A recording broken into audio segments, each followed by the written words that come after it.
your eyes open, just bow your heads. Almighty Father, we come before you this evening thanking you for the simple gift of life, our health and strength, for the activity of our limbs, for all of the blessings that you have bestowed upon us as your people, hidden in the knowledge of our historic records. We ask that you bless this endeavor tonight, so that whatsoever the brothers put their hands to, if it is good, honest, and just, we ask that you bless it, to help it prosper to the honor and glory of your name, and to the growth and the development of your people, that we may be able to stand in these last days and fight our battles and to be delivered as a people. Let everyone simply say amen. Amen. Hallelujah. Hallelujah. Ashe. Ashe. Islam. Islam. And we'll conclude it. Hallelujah. All right, thank you, brother. Yes, brother. Okay. And we're going to open up. Just want to point out, this is the flag of Tubman City. So when you see this flying, just know who's behind it, all right? It's us. Well, there's nobody in the courtroom. Trying to get into a little more detail.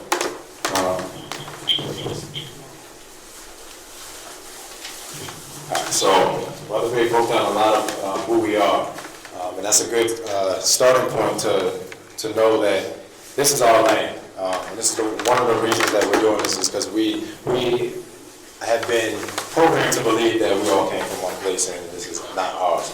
But now that we know that who we are, it's time for everybody else to know as well, and that message be spread in Tubman City for sure. So the first thing I want to start with, it's probably hard to see because it's very small, but I'm going to read it out plainly. And again, my name is Maurice Ashby. I'm a member of the Baltimore Black Think Tank, as well as Fix Baltimore, and I intend to be a righteous young man trying to uplift the laws of the Most High. That's it. So I want to start today's presentation with some deprogramming. So this is entitled The Government Slave Deprogramming Method 101. And as I say these things, you don't have to, This might be the lesson. you don't have to repeat after me, which internalize it for yourself. And these are something, if you need, we will provide this for you as well. So, instruct the government slave to recognize its captivity. Government has declared governments are instituted among men, deriving their just powers from the consent of the governed. That's from the Declaration of Independence of the United States, July 4th, 1776. So there are 13 conditions. They are logical statements that it's really a yes or no answer.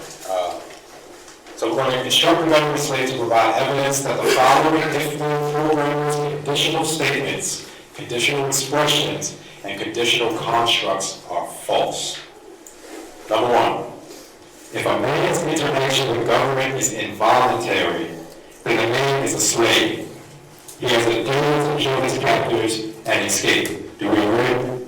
Yes. Number two, if man's interaction with government is voluntary, then man's consent is necessary for the man to be bound by the Constitution and bylaws of the government. Do we agree? Number three. Do we agree? Yes. Number three, if the government can deprive you of your life, your liberty, and your property without your consent, then you are a slave. Do we agree? Number four, if you are forced to register the incorporation of your child's spirit, then you are a slave. Do we agree? Number five, if citizenship is forced on you, then you are a slave. If public laws are forced on you, then you are a slave. Do we agree? Yes. Number six, if you cannot resist government abuse, then you are a slave. Do we agree? Number seven, if we are forced to submit to unaccountable government, then you are a slave. Do we agree? If you are forced, number eight, if you are forced to carry government identification to travel, then you are a slave. Do we agree? If you are forced, number nine, if you are forced to be licensed to earn a living, then you are a slave. Do you agree? Yeah, we all feel that. If you are forced to, number 10, if you are forced to enroll your children in government schools, then you are a slave. Do we agree? Number 11, if you are forced to register your property with the government, then you are a slave. Do we agree? Agree. Number 12, if you are forced to purchase insurance, then you are a slave. Do we agree? Agree. That's number 13. If you are forced to surrender your liberty or your life by government, then you are a slave. Do we agree? Agree. So all these 13 clauses, I think we've all been affected by, if not all 13, correct? So we need to understand the condition in which we are being programmed is to be a slave. That's just what it is. And we need to recondition ourselves not to think that way, in that manner. So these logic statements I would use anytime you're feeling slavish. Read through them, use them as a mantra, so you know what not to do and what not to feel. Oh, sorry, let me take a quick pause. And I did promise that there will be food. It's on its way, so those that are hungry, there will be food served. And as well, during this presentation, we're only accepting questions, really no opinions or debates. So, if you do have a question in the middle of the presentation, there's a website you can go to, and you can type it in and ask your question. I'll see it up here, and as I talk, I may be able to answer your question as we go along. I'll read that out. It's goo.gl/slides/2, the lowercase n, lowercase t, lowercase x, lowercase f, and the number 3. So if at any point in time you want me to iterate something or reiterate something, just ask the question. I'll see it and we'll move forward on that.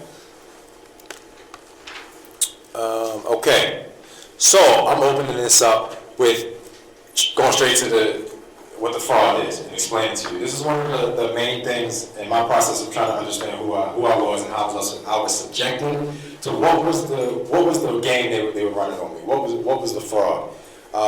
And I researched enough to know what that is now, and I'm going to try to explain that to my best ability to you now. So this may be hard to see, and I hope you have notes.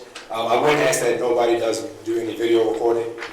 We will have an audio tape available after this, so you will have to see us to get a copy of that.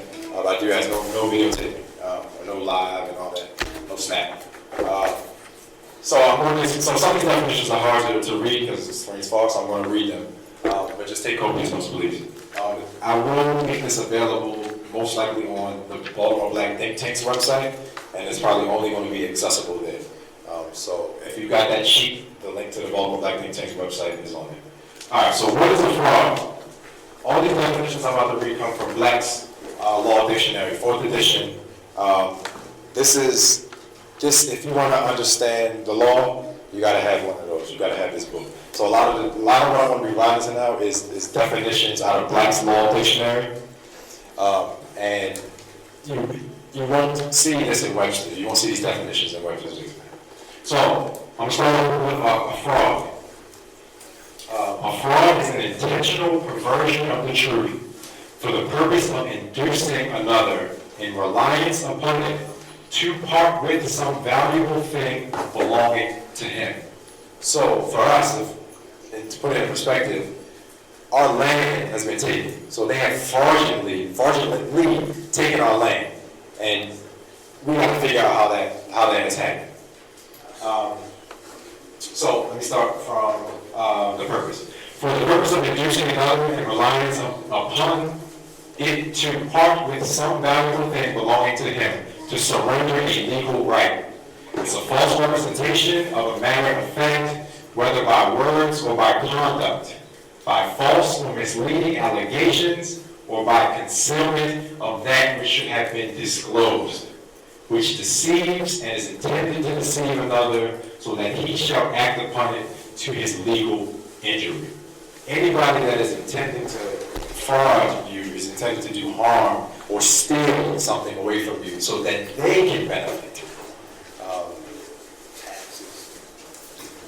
Taxes, yeah. I mean, if you have I get a point and you want to catch the spirit and name something, just name it up. All right. So some of these words I have highlighted because they're important in understanding the definition of these terms. So two of the words I have on the far definition is intentional and inducing. So I'm going to start with it. What is an inducement? An inducement is an act or process of enticing or persuading another person to take a certain course of action. In contracts, it is the benefit or advantage that causes a promisor to enter in a contract. Consideration is the inducement of a contract. This is another important word which goes down, which once you understand this, you'll understand why what's happening is happening, because of intent. And intent is a spiritual act. We need to understand that intent is a spiritual act in nature. So the legal definition of intent is the state of mind or spirit accompanying an act, especially a forbidden act, while motive is the inducement to some act. Intent is the mental or spiritual resolution or determination to do it. When the intent of something or a thing to do an act that violates the law exists, motive becomes immaterial. So that's basically, if your spirit intends to do harm, it does not matter why, what the reasoning was. The reasoning is null and void. The spiritual intent is to do harm, so your motive doesn't matter in the case of law. You've done wrong, you've done harm. As well, this is an important word as well, which is violate. And this ties into another part, but a violation or to violate, this is the etymology of the word. It means to break. An oath, it's from the Latin, is that violatus? Violatus. It's the past particle of violare, and that means to treat with violence, dishonor or outrage. See, violation. A sense of radish. So, what we face now is a fraud that's being had, but it's a violent fraud at that, and they are violating our rights as natural beings or natural spirits on this earth. Do you have any examples of the violations, recent ones like this one here? Yeah, I was going to get that to a later part. But a lot of the violations, if we want to get to this, can be read in the DOJ report, which is one of the reasons that the government has been ineffectual and needs to be abolished.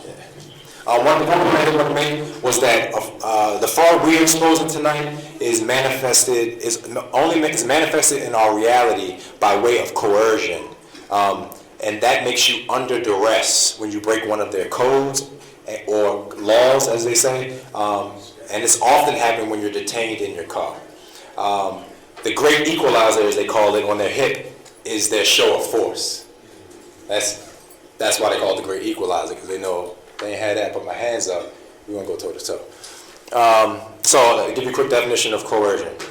Coercion is a compulsion by physical force of threat of physical force.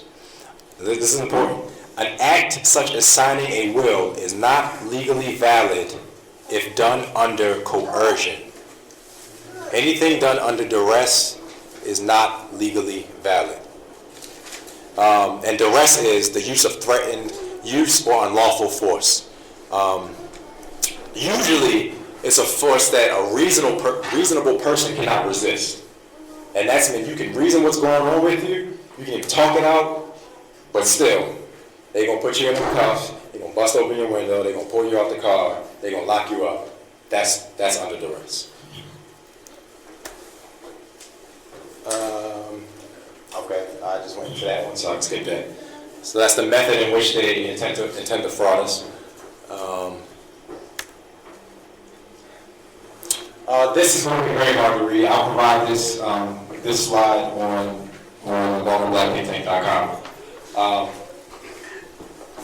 But this basically is what I call the spiritual square. We're creation of the Most High. Can we all agree to that fact? Right. So when the Most High created us, He instituted universal law, spiritual law, that is threaded or woven in the fabric of the universe. No man can unthread this, correct? We can agree to that? So this is the law that we are naturally subjected to as being children of the Most High. We can't get away from this law. This is the law that we must follow.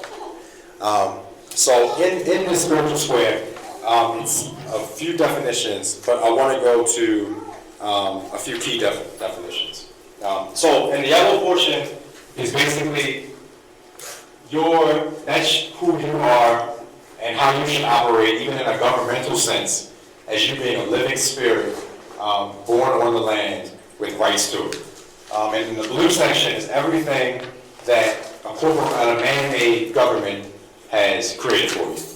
So I'm going to read the yellow section first. This is how we should be operating. So of course we have our universal law that's at the top. Then under that we have our natural law. And natural law is a philosophical system of legal and moral principles purportedly deriving from a universalized conception of human or divine justice, rather than from legislative or judicial action. Moral law is embodied in the principle of right or wrong. So what we operate, what we feel when we talk to our family and our brothers, that's natural law. It's not regulated by the state or by a corporation. When we apologize to our family, that's just what we know to do because we know right versus wrong. We've been born with that ability. The next step of that is called common law, which we as a body politic, as Brother Ben was talking about, should operate under, because I'm going to read the definition of common law. Common law is the body of law which no constitution or statute applies. And as well, it's a law that it's a social contract between people within a certain land area that all agree how we should live. And then we have constitutional law, which is the body of legal rules that determine the makeup of the state or country within a flexible constitution. And as we know, we have, as Brother Bay talked about, we had our own constitution before the so-called United States came and usurped that. So that's how we should operate. We should be operating under our living, real vehicle or body. Our living part is our spirit, and our vehicle is our body, our flesh. So that's our proper operation. So on the bottom half of this is what government or corporations have created for us to make us believe, to make this fraud real. They've utilized those principles above and copied them and created their own set and enforced them. And usually what we deem as normal is what you see, or what should be in operation is what is in the yellow. But they've used what's in the blue. And instead of natural law, what we have operating now is commercial law. And let me read commercial law. Commercial law is the substantive law dealing with the sale and distribution of goods, the financing of credit transactions on the security, if the goods sold, and negotiable instruments. Most Americans, commercial law is governed by the Uniform Commercial Code, and that's called UCC, if you've ever heard of that. We'll talk about that tonight too. And as well, we have state legislators. We always say, they write the law. No. State legislators only write statutes and codes. You got to make the distinction between law, statutes, and codes. And statutory legislation is an act, a rule, or a code passed by a legislative body. Statutory legislation is an act, a rule, or a code passed by a legislative body. So when the Maryland and Annapolis, they govern, that is the legislator. They're not talking about laws. They're not talking about laws. They're writing rules, codes, and statutes. And this is the last level of this, which they create corporations.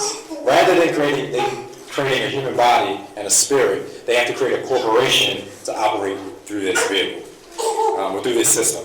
So a corporation is a group of successions of persons established in accordance with legal rules into a legal juristic person that has a legal personality distinct from the natural persons who make it up. And it exists indefinitely apart from them. So everything in that blue is what the United States government, the state of Maryland, has created for you. And I'm about to go into that creation now. So sorry for the long definitions, but we're about to get into how all this applies to you and how to get out of that. So another concept as well is what is lawful versus legal. This is a concept you must understand. If you don't know this, understand this, leave with this concept tonight and understand this, because it'll serve you better afterwards doing your research to be able to distinguish law versus statutes and codes. So law versus legal, this comes out of the Black Laws Dictionary, 4th edition.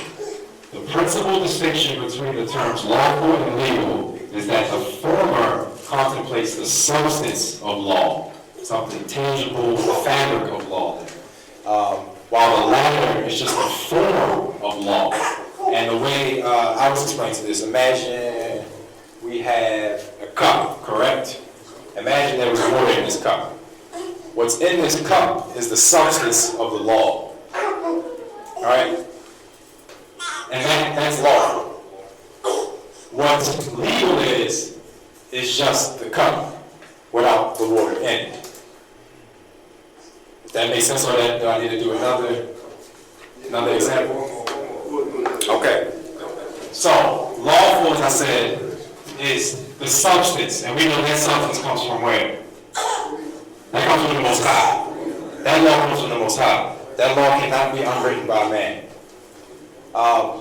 And so what legal is, it has the form of that law, that structure, that nature, but it does not have the substance. It does not have the truth of that law. They've created their own, whatever you want to call it, code, statute.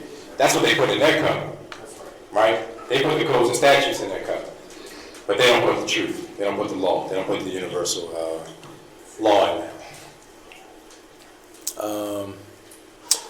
So somebody asked a question, and I would suggest, so the question is, and I can show it. Boom. As asked by my man Chris Priest. Can you suggest what editions of Black's Law or other legal dictionaries to get? I would say the oldest version of Black's Law you can get, which is the first edition, is the best version. Bouvier's Law Dictionary. Any Black's Law Dictionary up to the 6th edition, it encompasses both the common law and statutory code of the United States and England. Since we are dealing with English law here, American jurisprudence is born of English common law. So those editions of Blacks from the first through the 6th are great editions. And anything after that, you're going to need something to substantiate it, because they change law as it goes. So, the best edition is the 4th edition, in my observation, because it does encompass both English and American jurisprudence and common law. Okay. So we're going to go with the 4th edition. It's the best one to get. It's hard to find those ones, so if they can find the 5th or 6th edition, that's cool too. Okay. But, after that, it's really hard to find. But if you can find it, ain't long. Okay. So, Why is this natural law, this substance of law, why is this important to us? a lot of what we're coming out of programming, so you got to use what you've been given to kind of come up to know why. So I don't know how many people have read the Constitution of Maryland, the Declaration of Rights, but it's a very solid document. And I would take some time, if you haven't read all the articles, because it gives you a leg to stand on. And you got to understand as well that this Constitution was written under the common law, which is very important as well. So why is natural law important? So natural law is the physical law of nature. And as a popular quote made by Grandma, I'm going to call her, right is right, and right don't wrong nobody. All right, so the Constitution of Maryland, Article 36 says that it is the duty of every man to worship God in such manner as he thinks most acceptable to him. All persons are equally entitled to protection in their religious liberty. Wherefore, no person ought by any law to be molested in his persons or estate, on account or of his religious persuasion or profession, or on his religious practice, unless under the color of religion, he shall disturb the good order, peace, or safety of the state, or shall infringe the laws of morality, or injure others in their natural, civil, or religious rights. Nor ought any person to be compelled to frequent or maintain or contribute unless contract to maintain any place of worship or any ministry shall any person otherwise competent be deemed incompetent as a witness or juror. Get to the point. On account of his religious belief, provided he believes in the existence of a God and that under his dispensation, such person will be held morally accountable for his acts and be rewarded or punished therefore, either in this world or the world to come. This is the important line of this article. Nothing shall prohibit or require the making reference to belief in, reliance upon, or, this is very important, invoking the aid of God or of a supreme being in any governmental or public document, proceeding, activity, ceremony, school, institution, or place. Why is natural law important? Because this is what we need to use as the highest form of law to enact our spiritual intent. Does that make sense? If you don't, how can I put this? I'll just give you my personal experience. I left the Christian church 4 years ago, and I was very dissatisfied with what the message was every week. And I was also, with throwing out the religion, I also threw out the Bible, I threw out God, I threw out everything. And coming back into all of this, what I've realized is that if you do not have a spiritual grounding, you don't understand the law. If you're an atheist, you don't believe in the law, you don't believe in God, none of this is going to apply or work for you. It's not. So this is why having that spirit and knowing that is important in the time we face now. Okay. I'm going to break down. Make sure there's no more questions. Okay. Okay, I'll get to that. So I'm going to break down what government is. And this is important because this is kind of part of the fraud.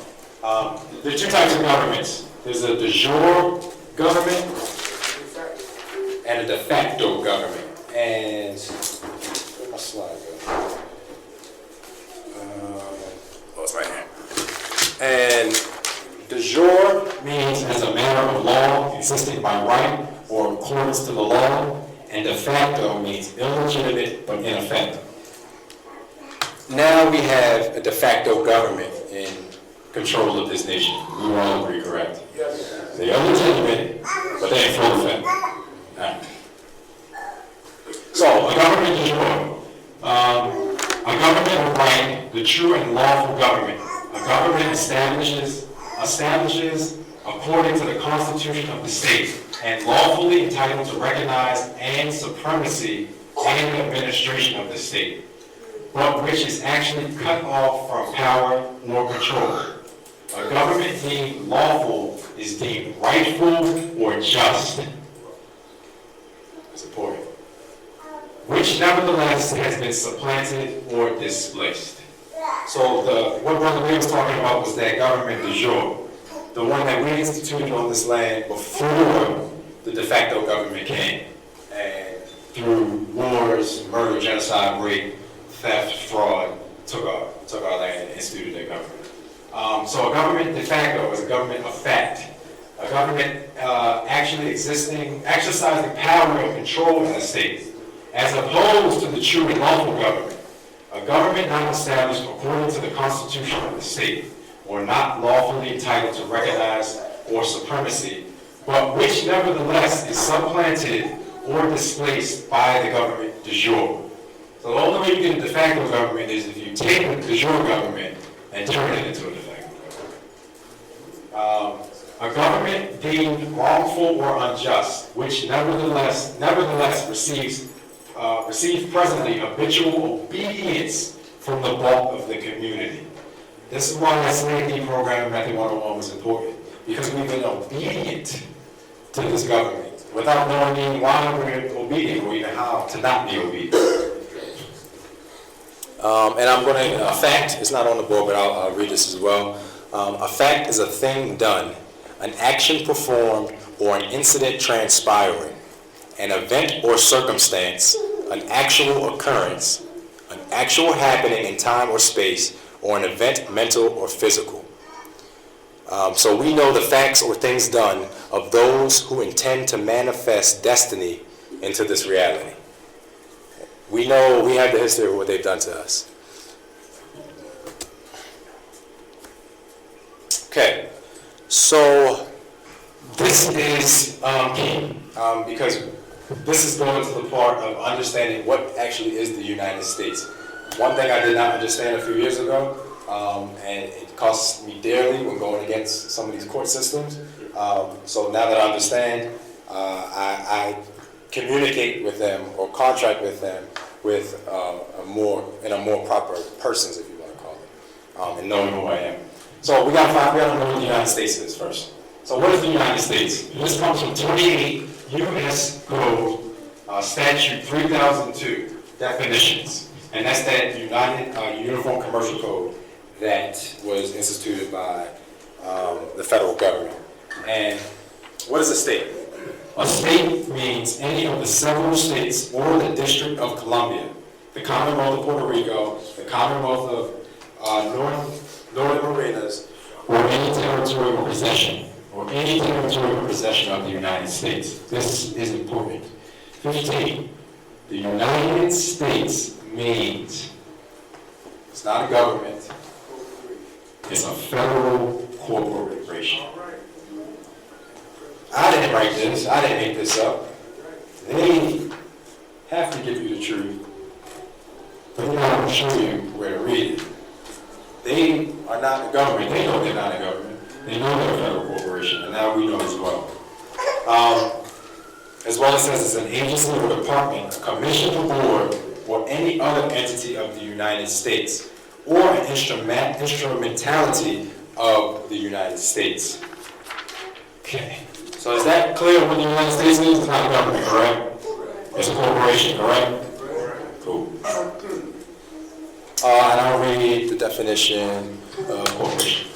A corporation is an entity, usually a business, having the authority under the law to act as a single person, distinct from the shareholders who own it.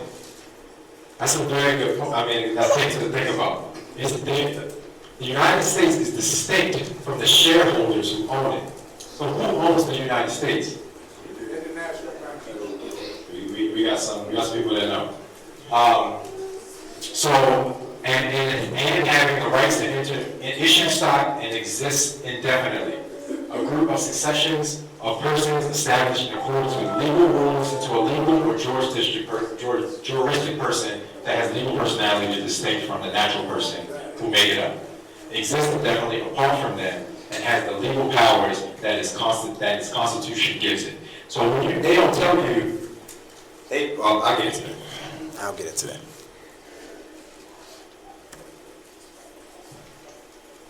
Okay, this goes in deeper into what the United States is.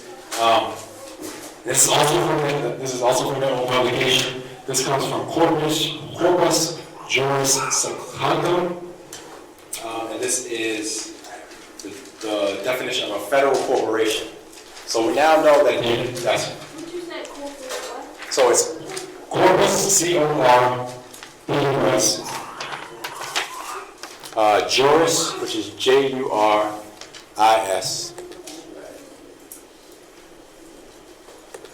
And secundum is S-E-C-U-N-D-U-M.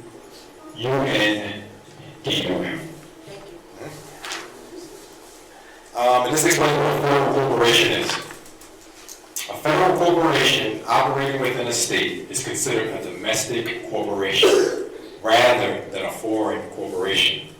The United States government is a foreign corporation with respect to a state. The last line of the whole thing. Yeah. So federal corporations.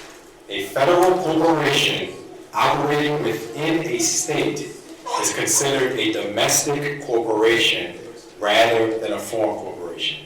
So that means the state of Maryland is what? It's a domestic corporation. Alright. So the United States government is a foreign corporation with respect to the state.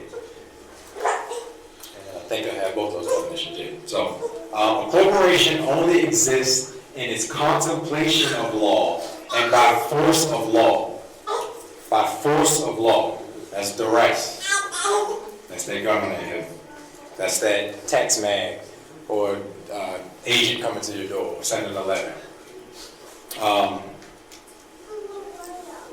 And it says, and where the law ceases to operate, the corporation can have no existence. That means wherever that it does not actually exist, it cannot bound you.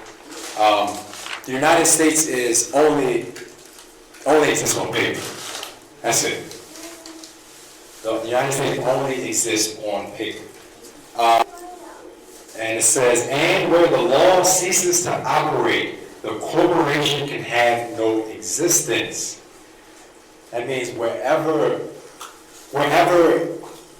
that it does not actually exist, it cannot bound you. The United States is only exists on paper. That's it. The United States only exists on paper. A state cannot impose one of its artificial creatures on another's sovereignty, nor confer its incorporeal powers to lawfully exercise beyond its jurisdiction. Rather, a corporation must dwell within the place of its creation.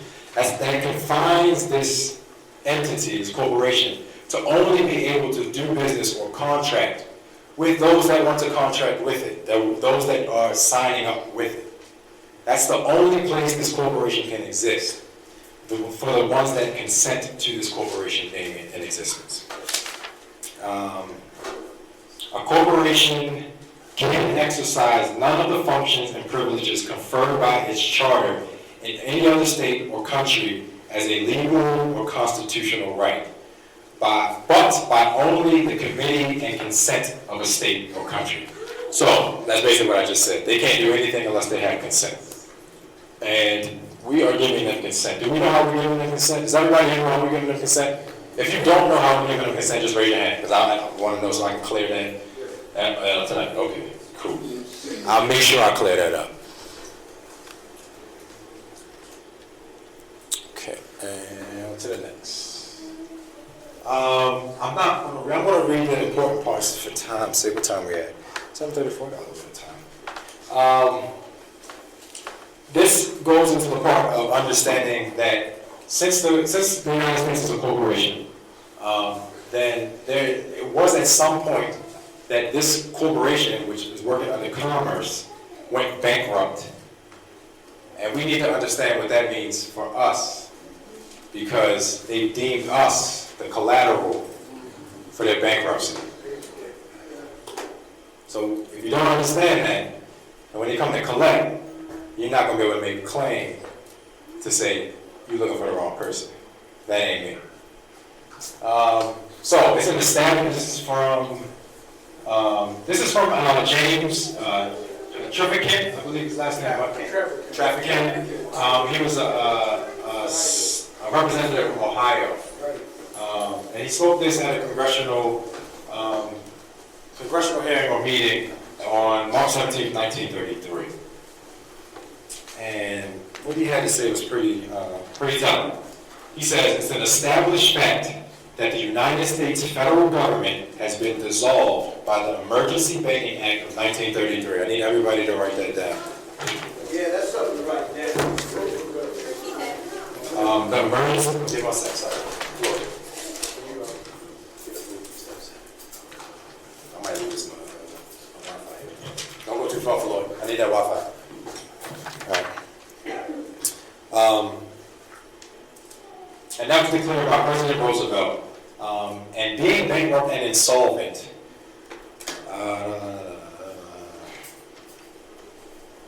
okay, so this is basically when they suspended the gold. And the United States federal government, because it was bankrupt, suspended all legal money. The act, that's the Emergency Banking Act of 1933. As well, I don't know if I put that in here, but you also want to write above it the Federal Reserve Act of 1913.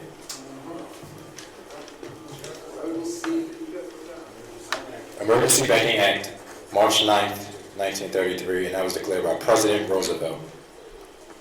You said the Federal Reserve Act is when? 1913. And this is important. So basically what President Roosevelt did was he suspended the gold standard, he got rid of legal money, and abrogated the gold clause, dissolved the sovereign authority of the United States, of the de jure government. He made sure he slowly got rid of the de jure government of the United States. This is like one of the final caps. So he dissolved the capacities, the official capacities of all United States government officers and departments, and is further evidence that the United States federal government exists in name only.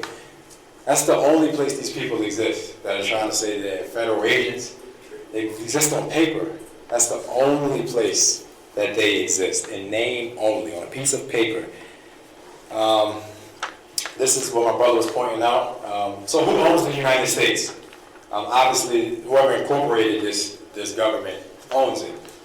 So the receivers of the United States bankruptcy are the international bankers via the United Nations, the World Bank, and the International Monetary Fund. Yes, and that all leads back to the bank. That's a good point, brother. This is important. This is a very, very, very, very, very important point. All United States offices, officials, and departments are now operating with a de facto status. Illegitimate, but yet still enforced status. Say that again.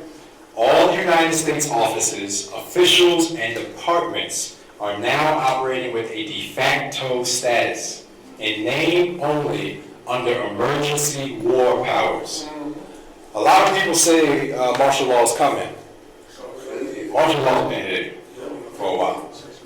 That emergency war powers is martial law. Nobody's ever overturned the Emergency Banking Act of March 9th, 1933. All this is still in effect. It's a bankrupt corporation operating under powers of martial law. We're under martial law right now.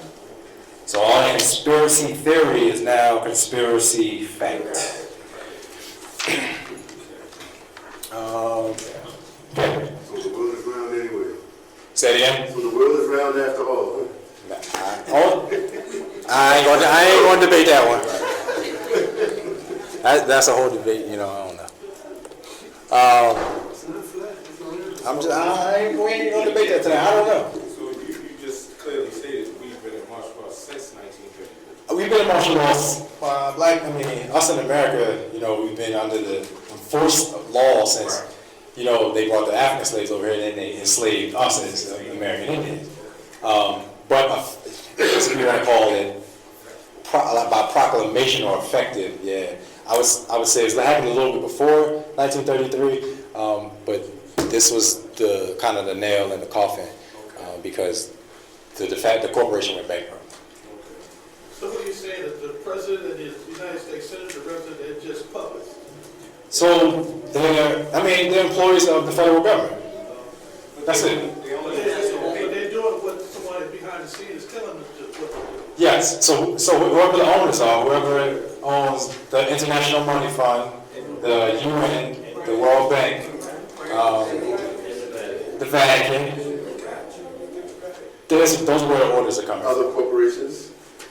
Yes, The Federal Reserve is Yep. a corporation. the Federal Reserve is a private corporation, that's why you gotta look at the 1913 Act. And that's why the Secretary of the Treasury is an employee of the International Monetary Fund. If you go into the United States Code and put the Department of the Treasury, you will find that the Secretary of the Treasury is an employee of the International Monetary Fund. The Federal Reserve is owned by the Bank of International Settlements, which is also a part of the International Monetary Fund, and they are a clearinghouse for 150 central banks that belong to 150 countries around the world. Yes, sir. What is propping up that Federal Reserve note? Legal tender? Nothing. Nuclear power. That's it. It's called nuclear power. That's it. They're governing by the force of arms. They're governing by sheer force of arms. They have this thing called mutually assured destruction, MAD, Right. whereby they are willing to kill to maintain control over the resources of the planet. So, But it clearly states that it's for debt, private and public. And if that is the case, it's something you're stating that is an imaginary faction that's... You are the full faith and credit of The the collateral United for the States. United Your States. earning potential, your tax potential, the fact that they can charge you for a birth certificate, a marriage certificate, the driver's license, for housing, they can charge you taxes and everything. You are the Pay for full that. faith and credit of the United States. You are what is backing. So that number that appears on the back of your Social Security number, your Social Security card, along with the birth certificate, those two numbers, might be registered in Canada as your... Yes, those are bonds, and you can find them on Dun Bradstreet, Right. and you can also find them custom numbers, and all of the court cases and everything else are bonds and collateral. So hence, when a person goes to prison, they're issued a number. And that number is also traded? That's also traded. It's human trafficking. It is part of the Securities Exchange Commission, is registered, and they trade on it. They trade on your birth certificate. Only a corporation only can issue stocks and bonds in commerce, so that's we are the stocks and bonds. Plus you're counted among the local population of wherever that prison is held. Right. Okay. It's 36,000 You every increase time the- you take a fingerprint. let me make a They're quick appropriate. quick announcement. I believe the food has arrived, so I do want to make sure that's together. So I'll let you know exactly when you can go over there. Are y'all all right? Y'all good? Y'all all right? Are we learning anything or we ready? Okay. Get somebody spoken over there. Y'all listening? You got questions? So when they You got some good ones. issue a bond, what supports the bond for the United States? What was the And a question? bond, a treasury bond, treasury note, what supports it? Because if it's bankrupt, Well, it's bankrupt, but we're the collateral. We're paying the debt. We're never going to be able to pay the debt, as we all know. You can never finish paying the debt. That's why it's a system that's never intended for you to get free from. but they're trading something that doesn't exist. Well, our living spirit that produces these corporations, that work in these corporations, we're making something exist. We're bringing something to manifestations. Your labor Right. is what, okay, you go to work, right? You have a job, right? Whatever your job is, if you are a fire, you are producing something. It adds to the GDP. Right. It adds to their trading value. So it doesn't matter. It's your labor. If you're born, you know, there has to be a doctor, there has to be a nurse. Somebody has, that's all called production. That's all production, and they make money off of that. And sure, they can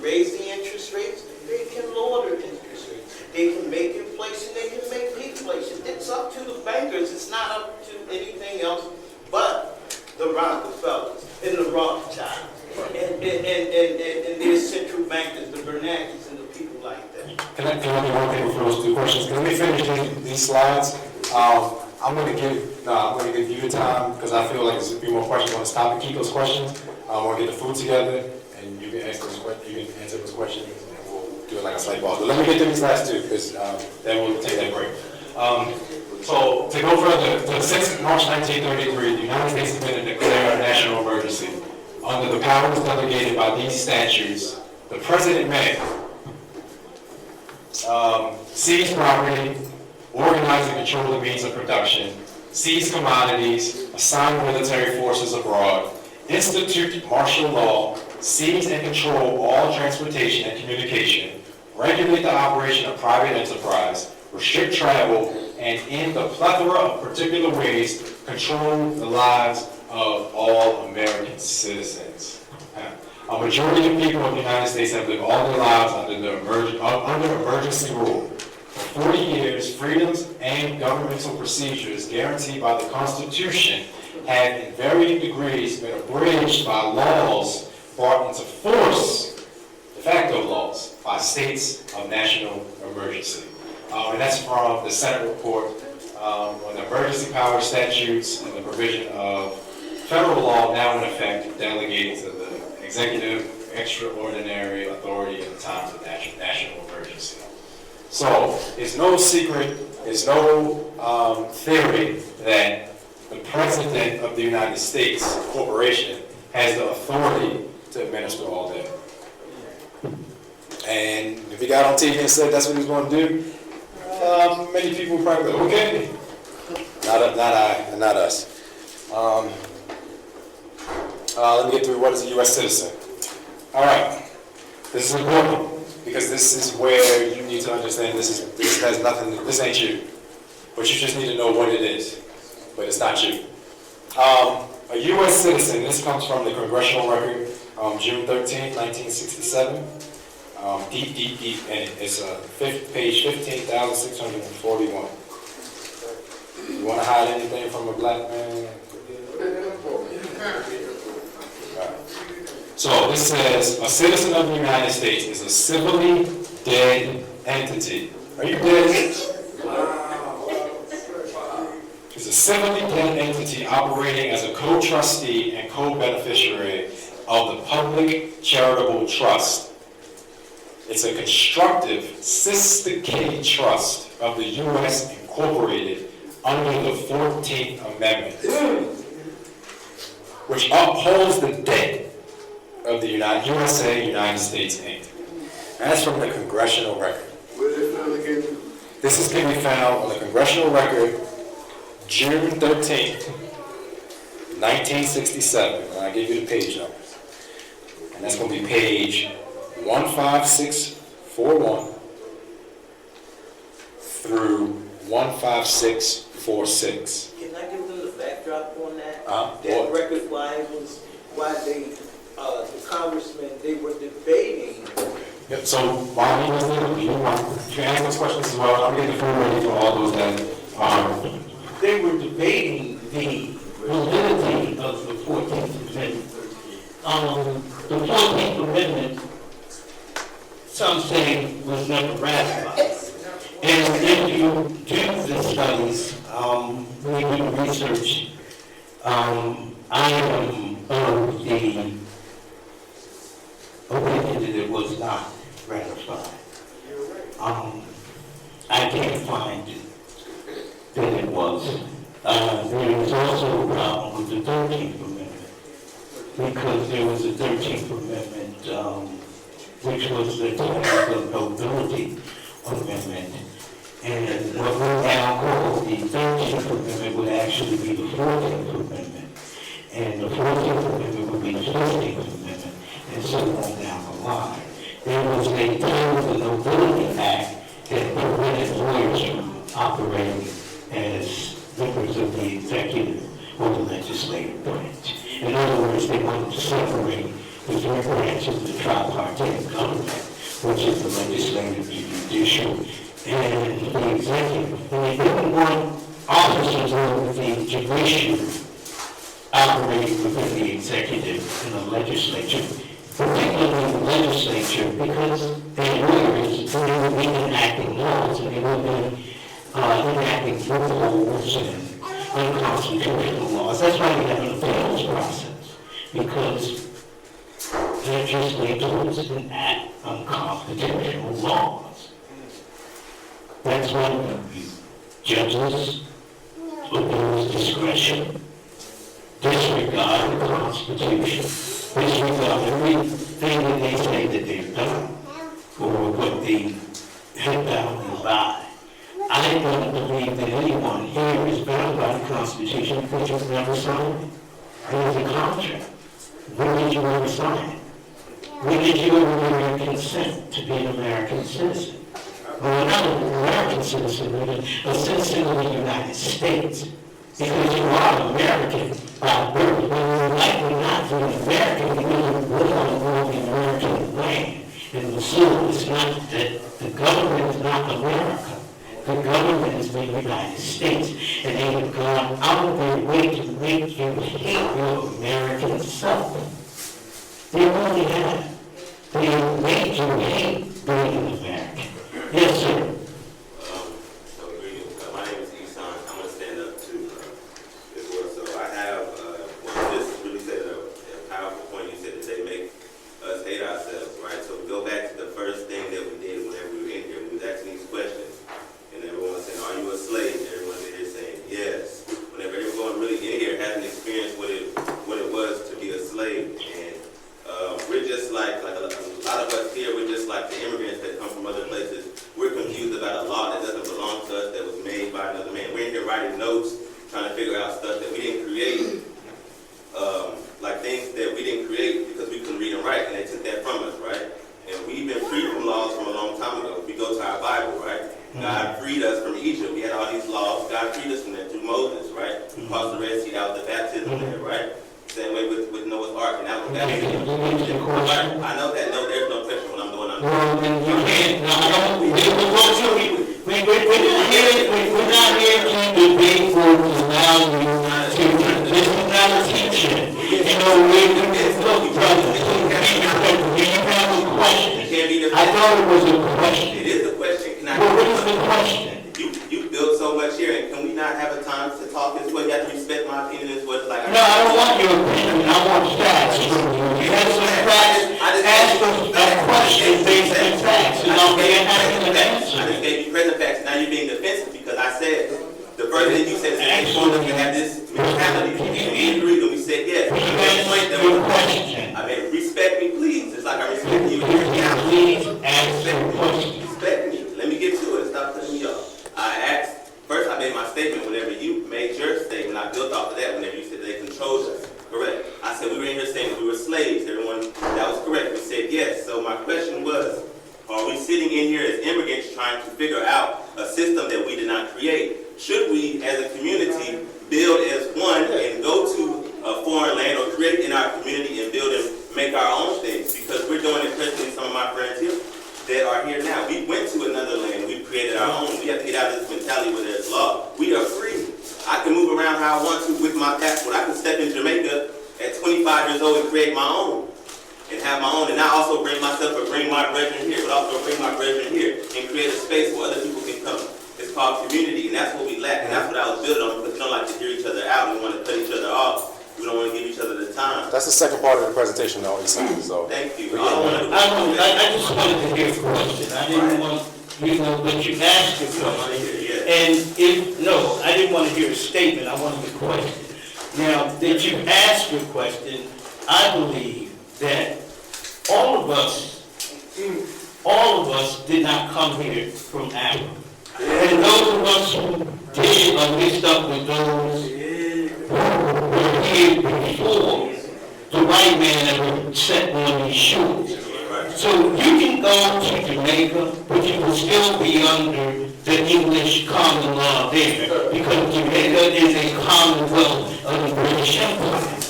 You will go to Ghana, and Ghana is still a commonwealth of the British Empire. Anywhere you go, that white man, he still owns their bank, the Bank of International Settlements. So you can go there and you can plop down some land. But at the end of the day, we are here. And we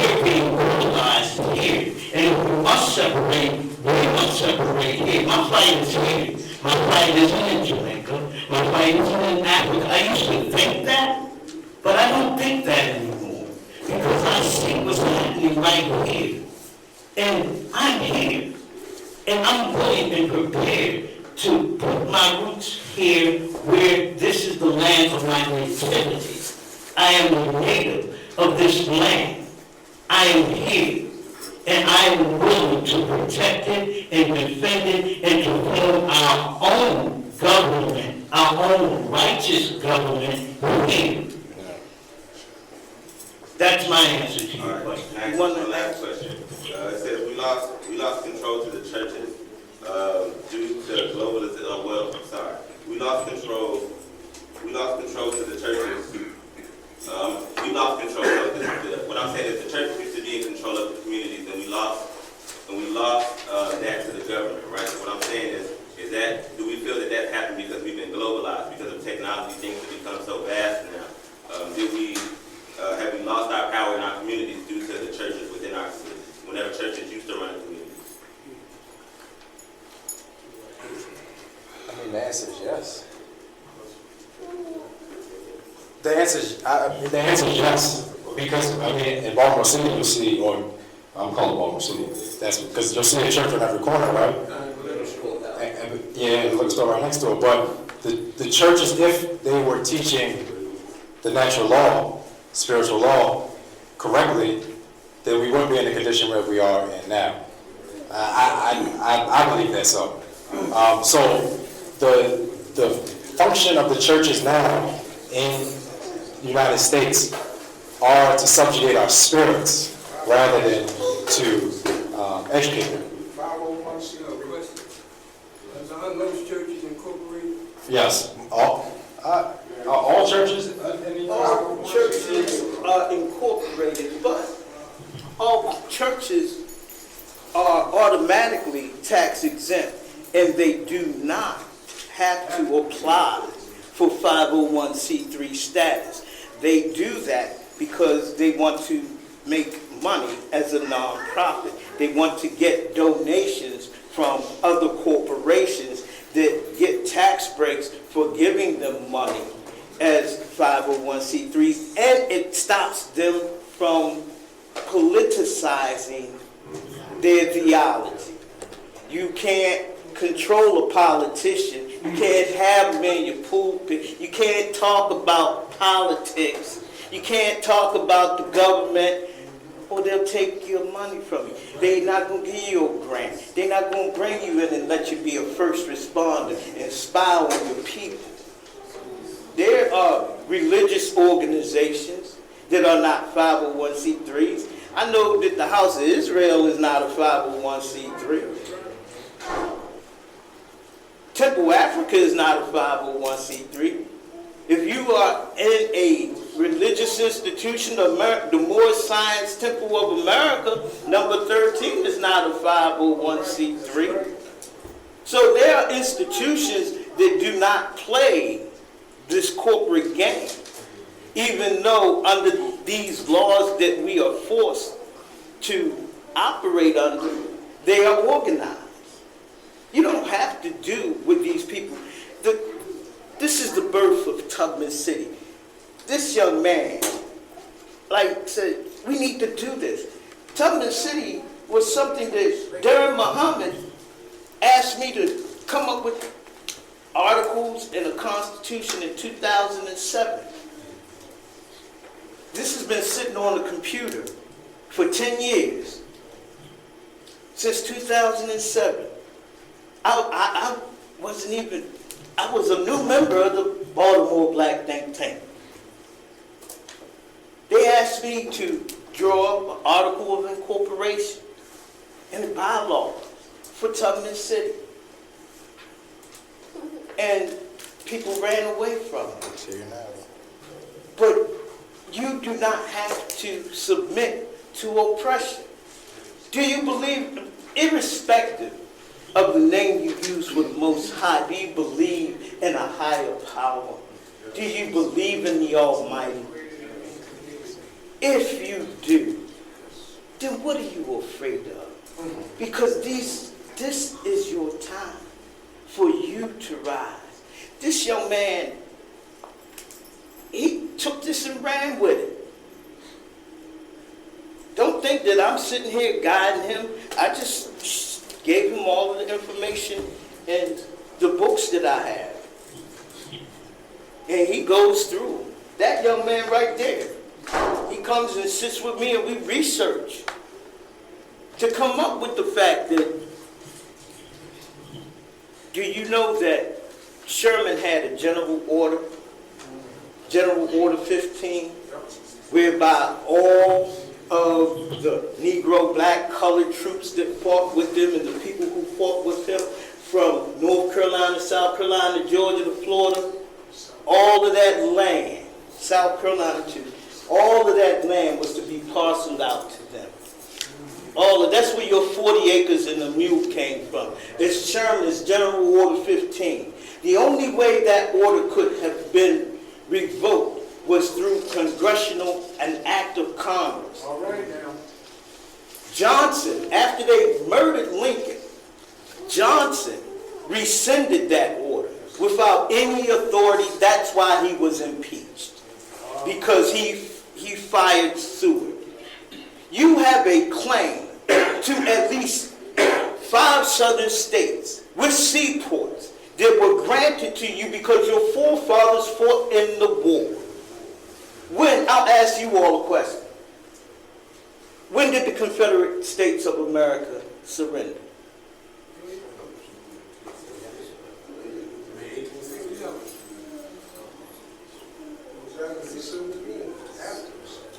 They never surrendered.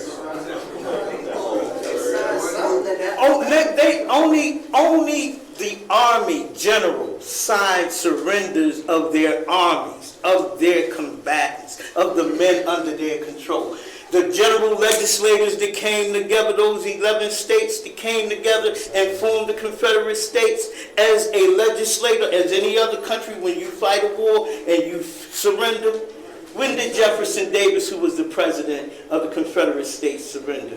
When did Judah Benjamin, who was the treasurer of the Confederate States, surrender? Judah Benjamin went to Brazil.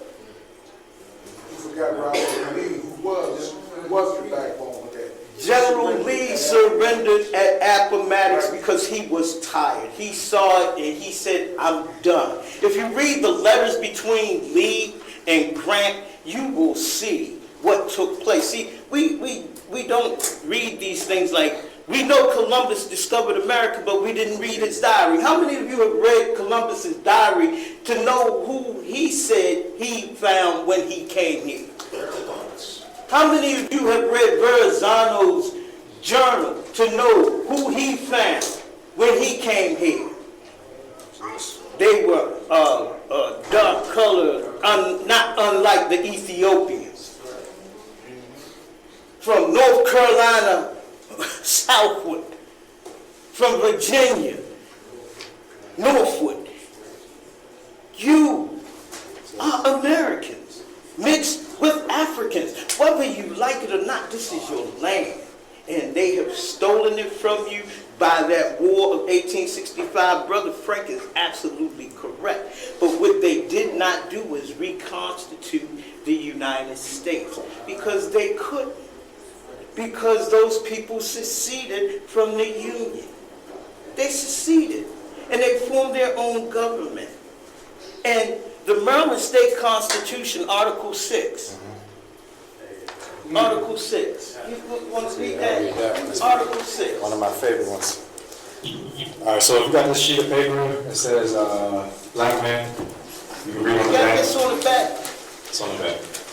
So, this is one of our calls. Article 6 of the Maryland Constitution says that all persons invested with the legislative or executive powers of the government are the trustees of the public and, as such, accountable for their conduct. Wherefore, whenever the ends of government are perverted and public liberty manifestly endangered, and all other means of redress are ineffectual, the people may, and of right ought, to reform the old or establish a new government.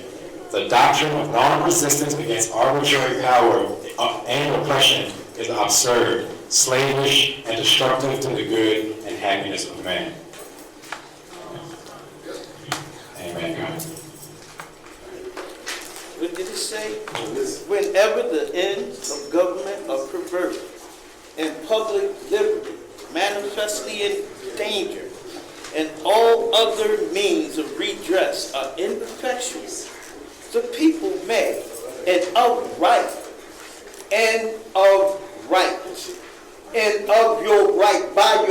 by the right hand of the Almighty God, that lives up in heaven, you ought to reform the old and establish a new government. The doctrine of non-resistance, hands up, don't shoot. The doctrine of non-resistance, sitting, praying. The doctrine of non-resistance, we shall overcome. The doctrine of non-resistance against arbitrary power. Get in the cell, nigga. Pull your car over. Pay your taxes. Arbitrary power and oppression is absurd. It don't make no sense. Do it make sense to you?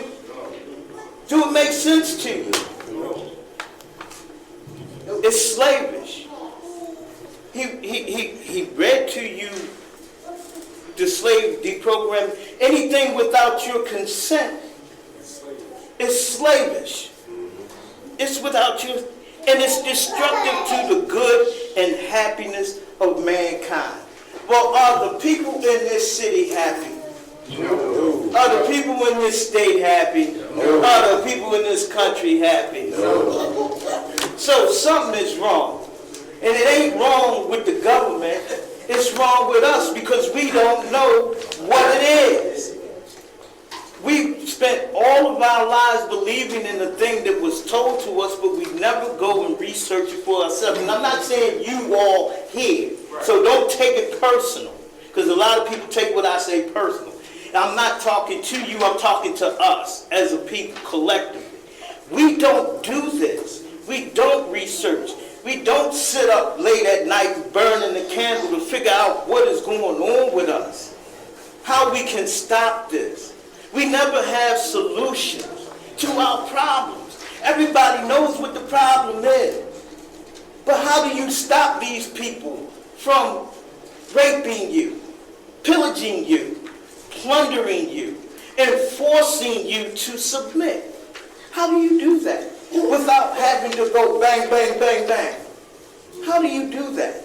And this is what he has come here tonight to show you. How it can be done on a small scale while we come together to form our own national city-state. And I'm imploring all of you to be delegates, to represent your areas, and come together and form Tubman City, Garveyland. Let's stop talking about it and put our papers, just like them white men and the black men that you say, those Moors and Europeans came together in 1774. Why can't we do it here right now? Are we free or are we slaves? I don't know. Y'all not sure. Are we free or are we slaves? I'm not asking rhetorical questions, even though I love rhetoric, but I'm not asking rhetorical questions. We need you all to come together. The brother asked about bonds, and I'm going to start to shut it down. Let me tell you something. You all want to know how you all could shut down this government real quick? If all of you came together, and I mean all of us came together and invested in real money, silver, damn gold, because they have it so jacked up, but you can afford silver. And then you can build your own banks and base your own script on silver. You can do, who can stop? No financial genius ever come out and tell you, hey, we can open a bank and we can buy silver. Well, at one point it was $14, now it's $20, and every time something happens, it's going to go up. So while it's low, you spend $100 on BS. You can take $100 and buy 5 ounces of silver. Right now, you going out to dinner next week? You gonna spend $100? You gonna go on a trip somewhere? You can buy some silver, and you can find like-minded people, and you can form your organizations in your organization, and you can start investing in real money and building rice banks and food banks. Because when it comes down, can you feed your people? How many of you have more than 30 pounds of rice right now at home stored? So if the food market's closed down, something happened, natural disaster, only 4 people in here got enough rice. You better find out where that bank's going to be at. You need to start thinking not just about tomorrow, but their system is crumbling. It's crumbling before your eyes. You might not believe Revelation. You might not believe it. But their system is crumbling, and everything in Revelation 18 with the commercial thing, their gold, their silver, their fine linens, all their production, they don't even manufacture cars here anymore.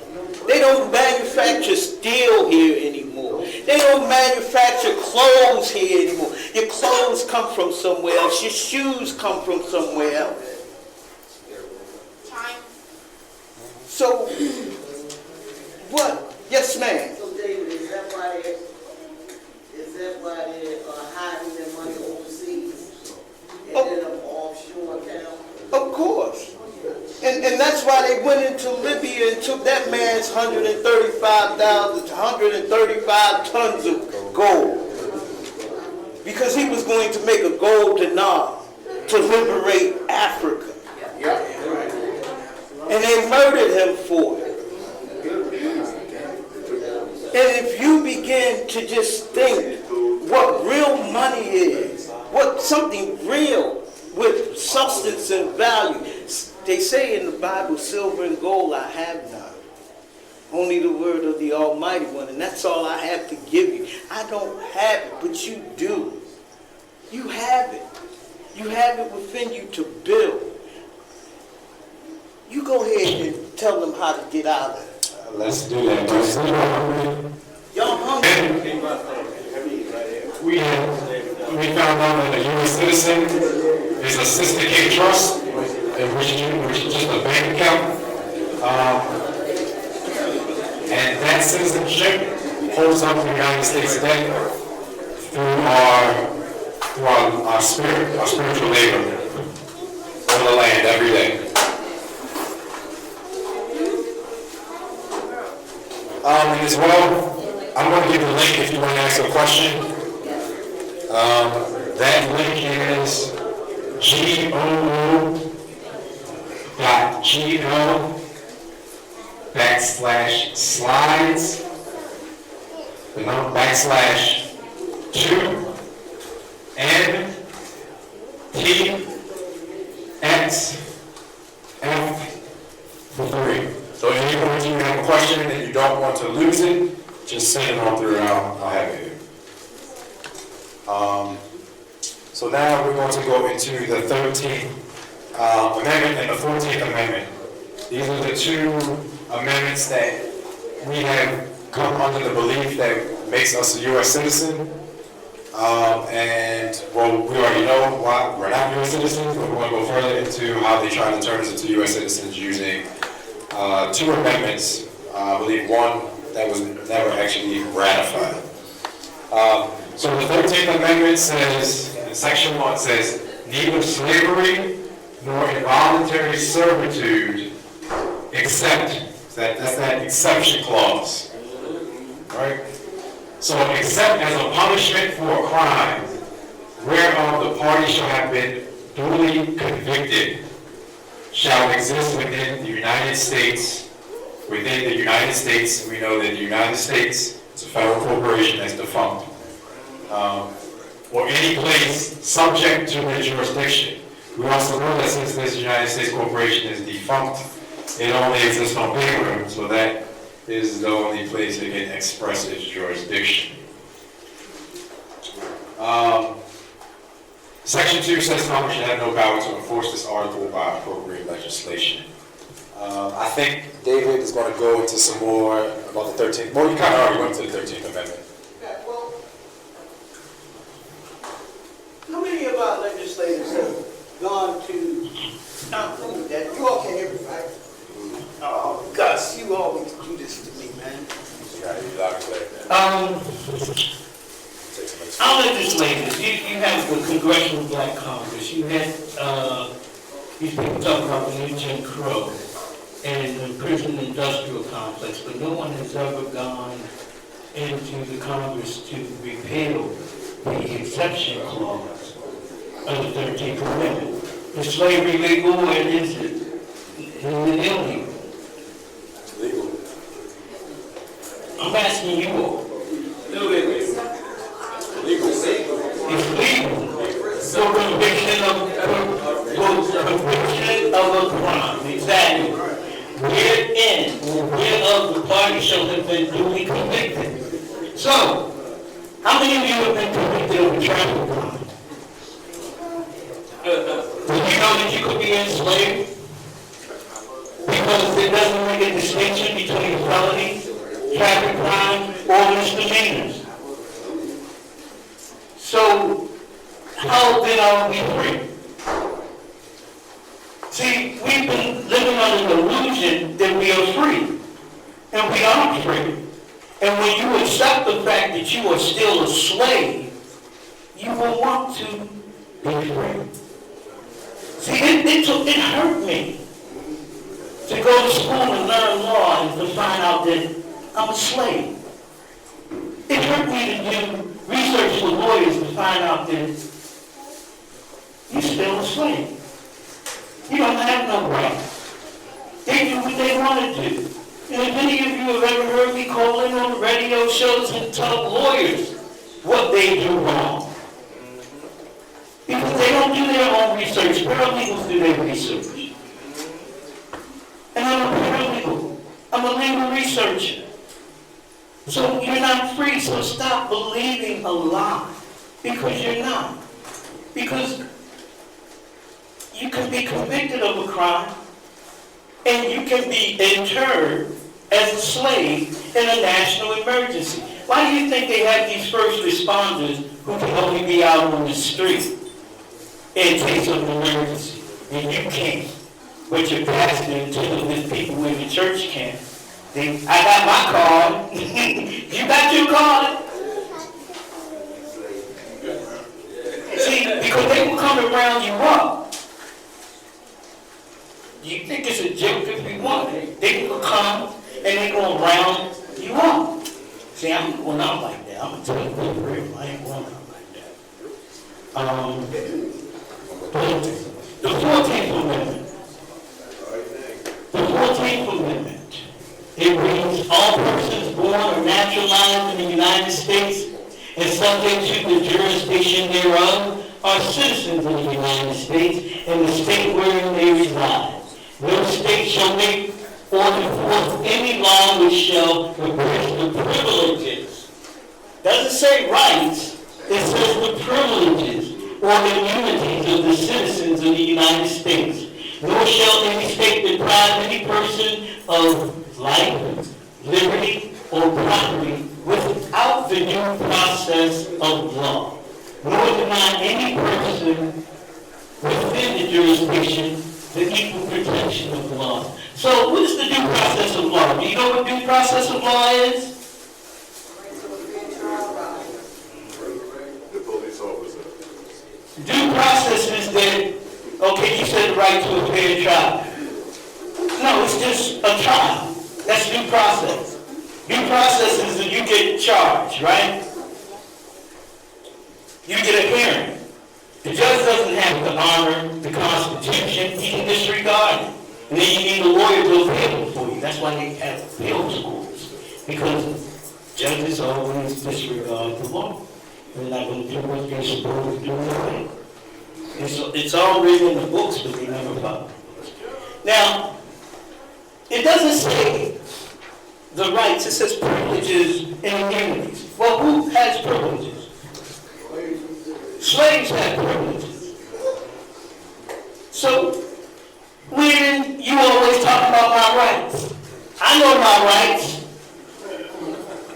You have a right to be a slave and shut up. And that's what they show us. And if you don't act right, then they do that thing with their head. Like the rope was tough, that thing come off their hip, and then they big man, and they got 15 hot ones to put in. You know, that's how we grow up. But the 14th Amendment was never ratified. And the 13th Amendment is a fraud.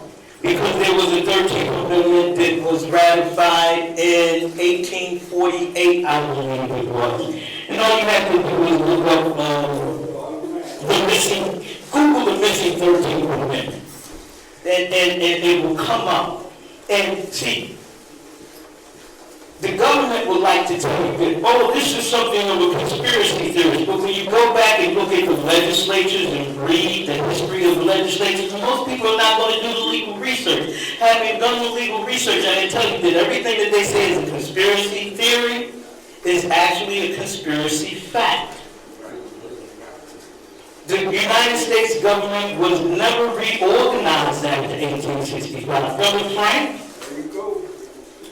When did the Confederacy surrender? It was 1865. No, we surrendered. Never did. At the Madison Courthouse. But when did the Army of the Mississippi surrender? When did the Army of the Tennessee surrender? So, see, you believe a thing, but there's no evidence for it. And because we don't do the research, because we don't have to, because your job doesn't make it necessary for you to have to know these facts. David. Yes, sir. David. When Lee surrendered, all of them was under Lee command. No, they weren't. No, they weren't, brother. But I'm not going to debate that with you. We can talk about that Sunday. We'll talk about that Sunday, brother Frank. All right. Thank you. Now, now. Personhood. Go ahead. You go with first. I can't see. Go ahead. Personhood? Yeah. Where? The validity of public debt. So Section 4, the validity of the public debt of the United States authorized by law, including debts incurred for payment of pensions and bounties for services in suppressing insurrection or rebellion shall not be questioned. But neither the United States nor any state shall assume or pay any debt or obligation incurred in the aid of insurrection or rebellion against the United States, or any claim for the loss or emancipation of any slaves. But all such debts, obligations, and claims shall be held illegal and void.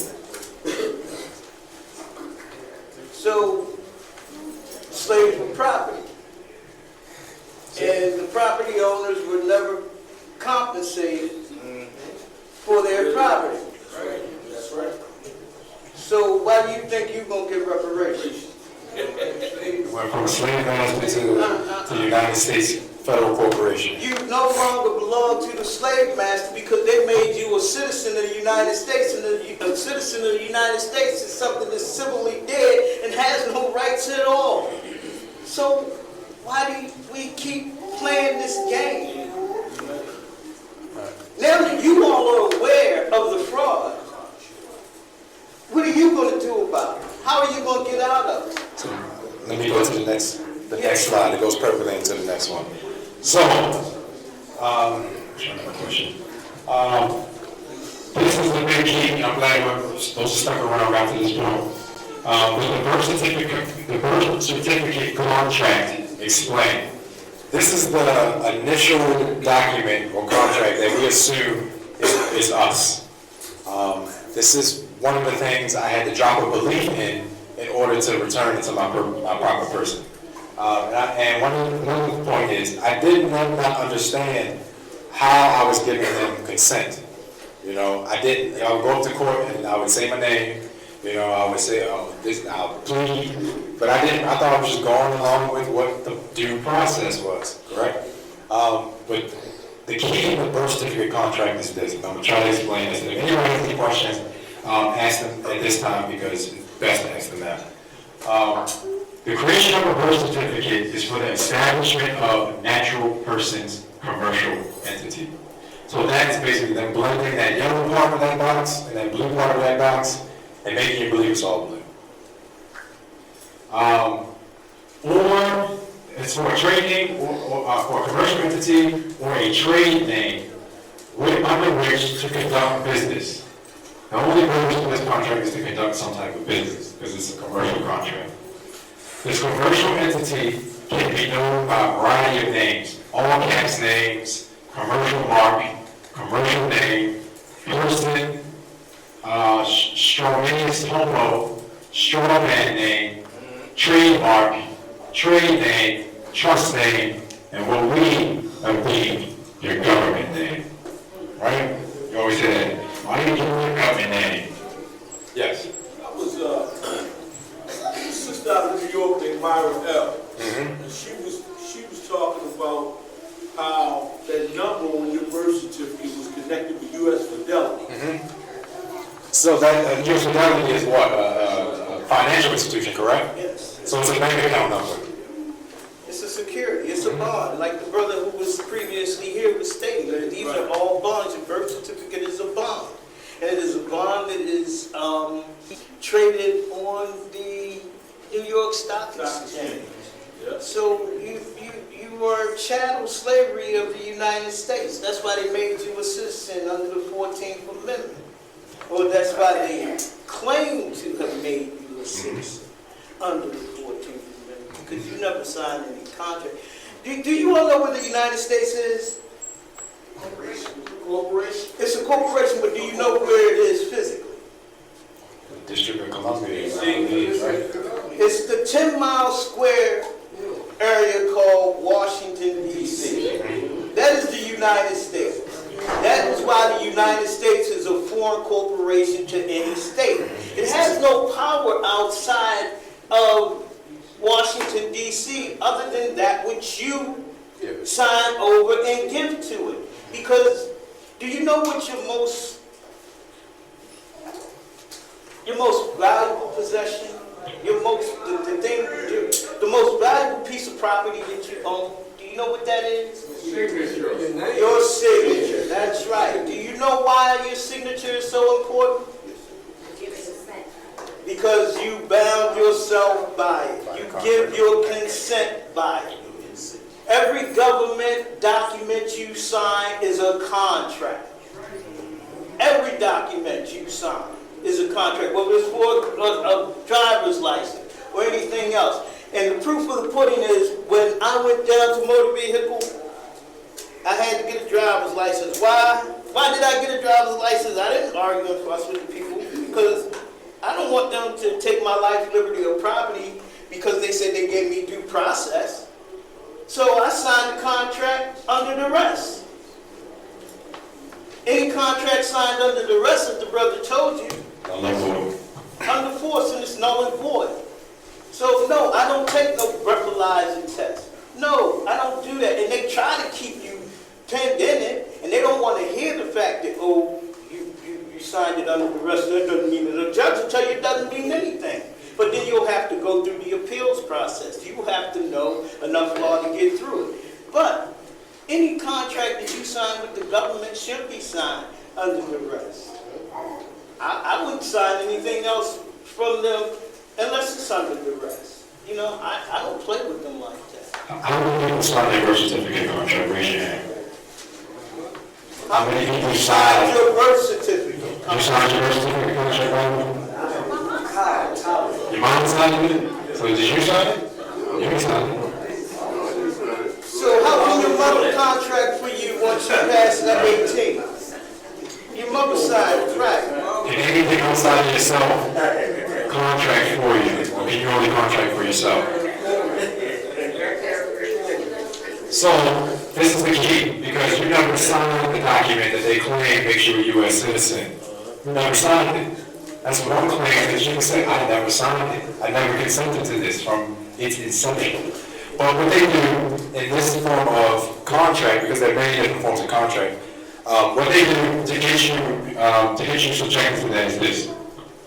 So in as much as law is contract, the contract involved is a constructive trust or sophisticated trust. That's important.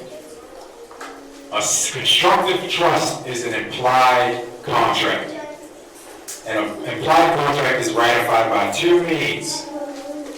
Acquiescence of silence, which means the government asserts its intention concerning your life, rights, and property, and you consent. You do not rebut, and you completely go along with what they claim. So by you saying, I do not consent, by you not saying that, by you not saying I'm under duress, they want to take that as, oh, you know, you just follow my orders. This is what you're not going to object to it, and I'm going to just continue to do it to you. That's acquiescence by silence. The other way that they get you with this contract, which you probably don't know, which I didn't know, was you express accept benefits offered by the government, and thereby you finalize the contract by deed. For example, this is similar to finalizing a contract with a restaurant by sitting down at the table, reading a menu, and then ordering and consuming a meal. By your deeds, you affirm to that restaurant that you will pay for the meal in accordance with the price that was stated on that menu. No written contract is ever signed, but a contract is formed nonetheless. That makes sense? So just because the government, this is my personal view, is handing me one of these things, and I take it, that is consent.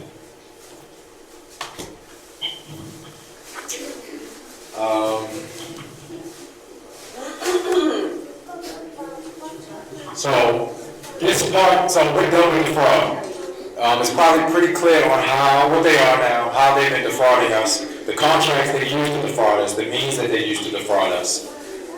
So what we're going to go through now is basically Tubman City Garbage Land, and explaining why we're doing that and what our righteous claim to doing that is. And Brother Wiggins is going to take it and explain the doctrine of discovery. But let me answer this question. I tried to get in on the thing, but I guess I don't know if you're gonna get into this later, then go ahead and just disregard it and I'll wait. But I guess since we have all consented in our own, by not, objecting, then what is the remedy for that? The remedy is to understand the nature of the original contract, the initial contract, is null and void. So if you, a fraud, I had this later in the presentation, I will get to that. But to answer that question, let me go to, once a fraud, always a fraud. Things that are valid from the beginning cannot be made valid by the subsequent act. A thing void in the beginning does not become valid by lapse of time. Time cannot render valid an act void in its origin. These are all maxims of law, basically. Yeah. Just a quick example. So say, it was void in the beginning, right? I lose my social security card. Like you said, I go and register for a new social security card. I take this when I'm 18, 25, however, and I'm a grown adult. Am I now consenting and now it's valid, or is it still no? No, it's valid because you took that card. Right. Under their legal standards, it's valid because you took that card, you completed the contract. You at any point in time, you can make a claim to say this contract from its inception is null and void. And everything that you build upon this will not stand because now I'm knowledgeable of it and want to make the claim. And I'm not going to be silent and I'm not going to take what you give me. There's a process, but I didn't prepare for this question.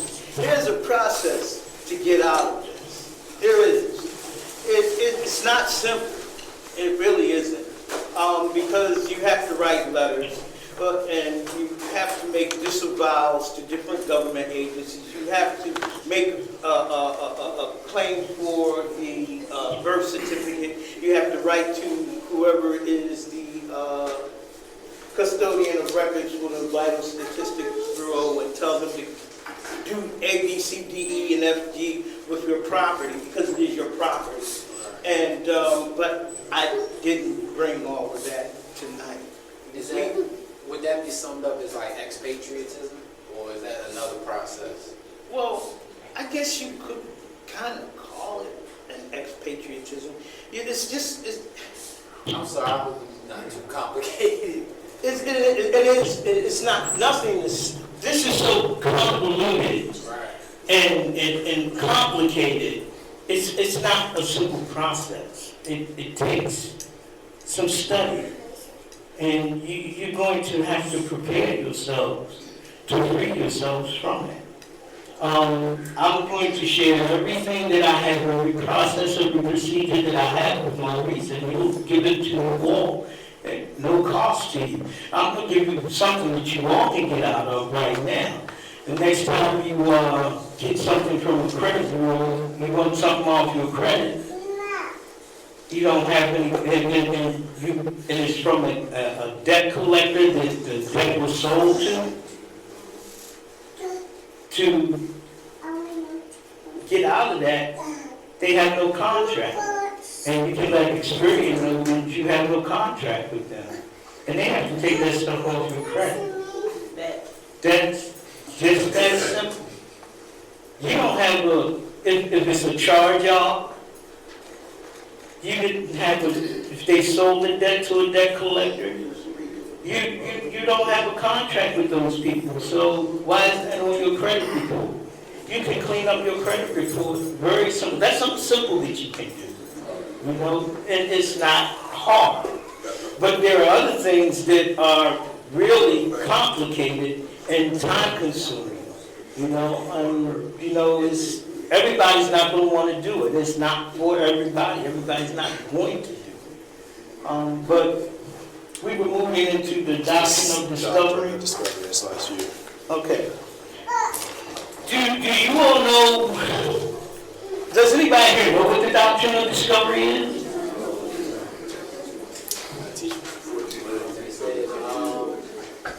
It's basically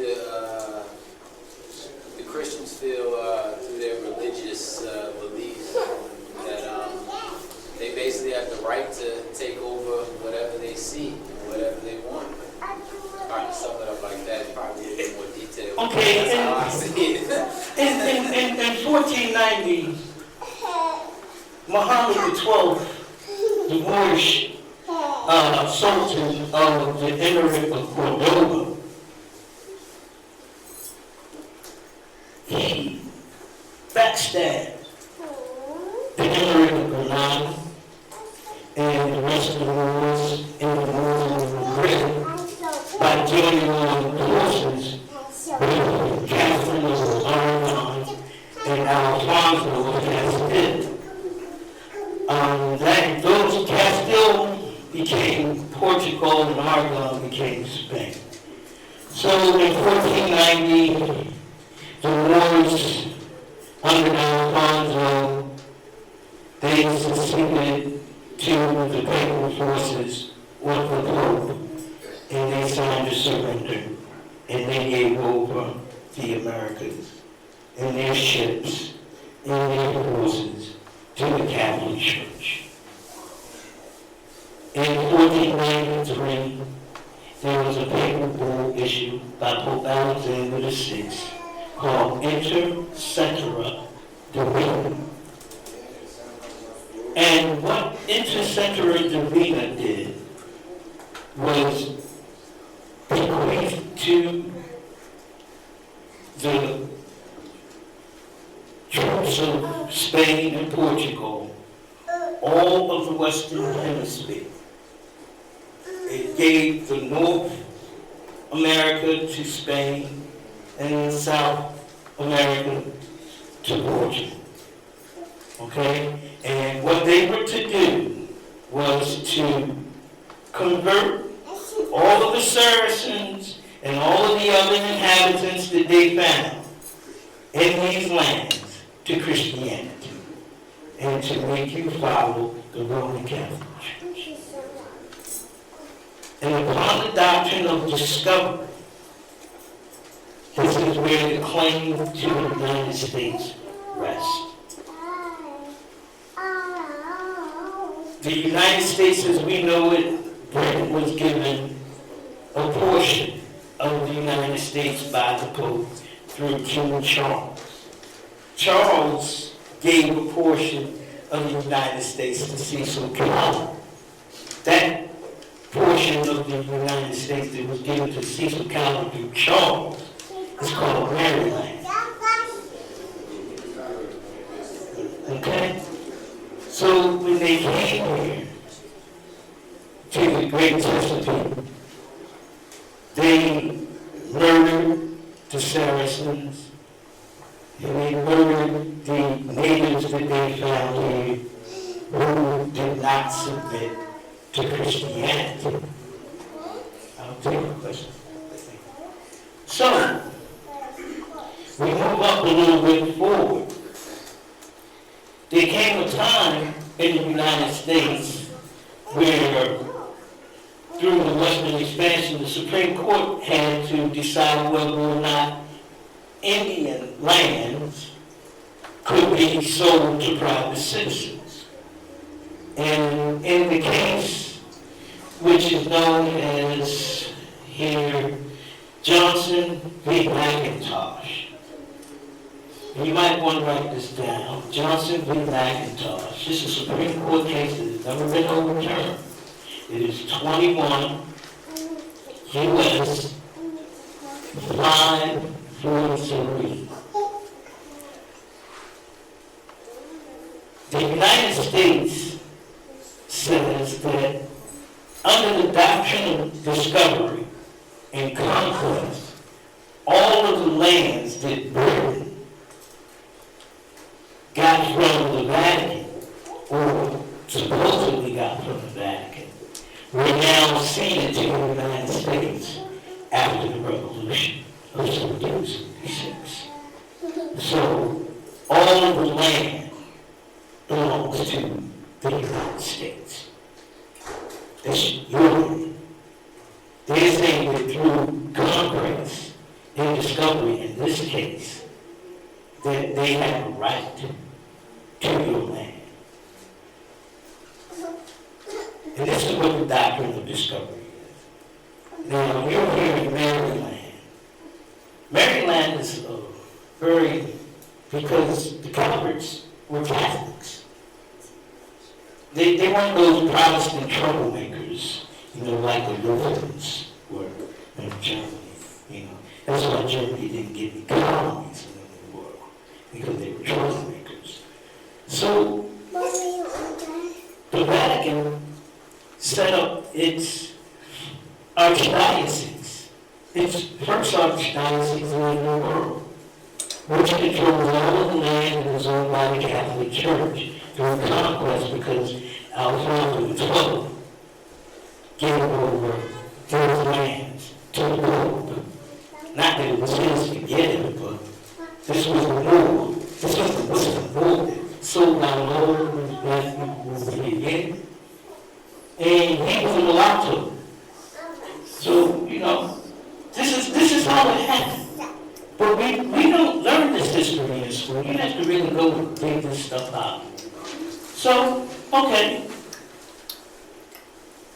How then do they say they have a right to this land?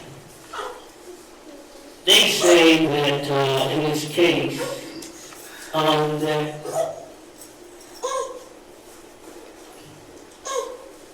that sometime previous to the year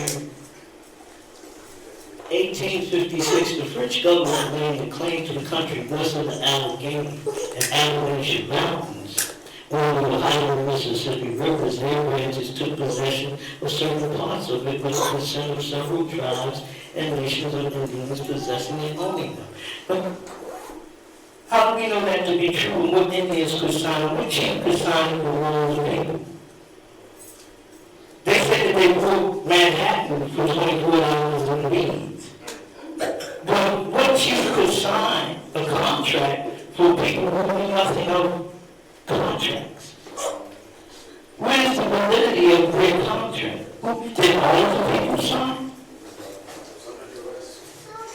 They were being murdered, they were being beaten, they were being enslaved. How then could they consent to sell off their land? They didn't have gunpowder technology. When the Europeans came over, oh, that's right, yeah, we could sign a contract for people who know nothing of contracts. Where's the validity of their contract? Did all of the people sign? They were being murdered, they were being beaten, they were being enslaved. How then could they consent to sell off their land? They didn't have gunpowder technology. When the Europeans came over, oh, that's right, yeah, the Moors they gunpowder technology too that they got from the Chinese. They told Marco Polo did it, but no, the Moors did it. The Moors did it. We put ourselves in this predicament, in fighting amongst ourselves. We did this to ourselves. And we are still in fighting amongst ourselves. And the only way to get out of it is to realize that we can't fight the Most High anymore. He will beat us down so bad that the truth is coming out. And you can't do nothing but accept it. And if you don't accept it and you reject it, what's going to happen to you? But you're just going to get beat down some more.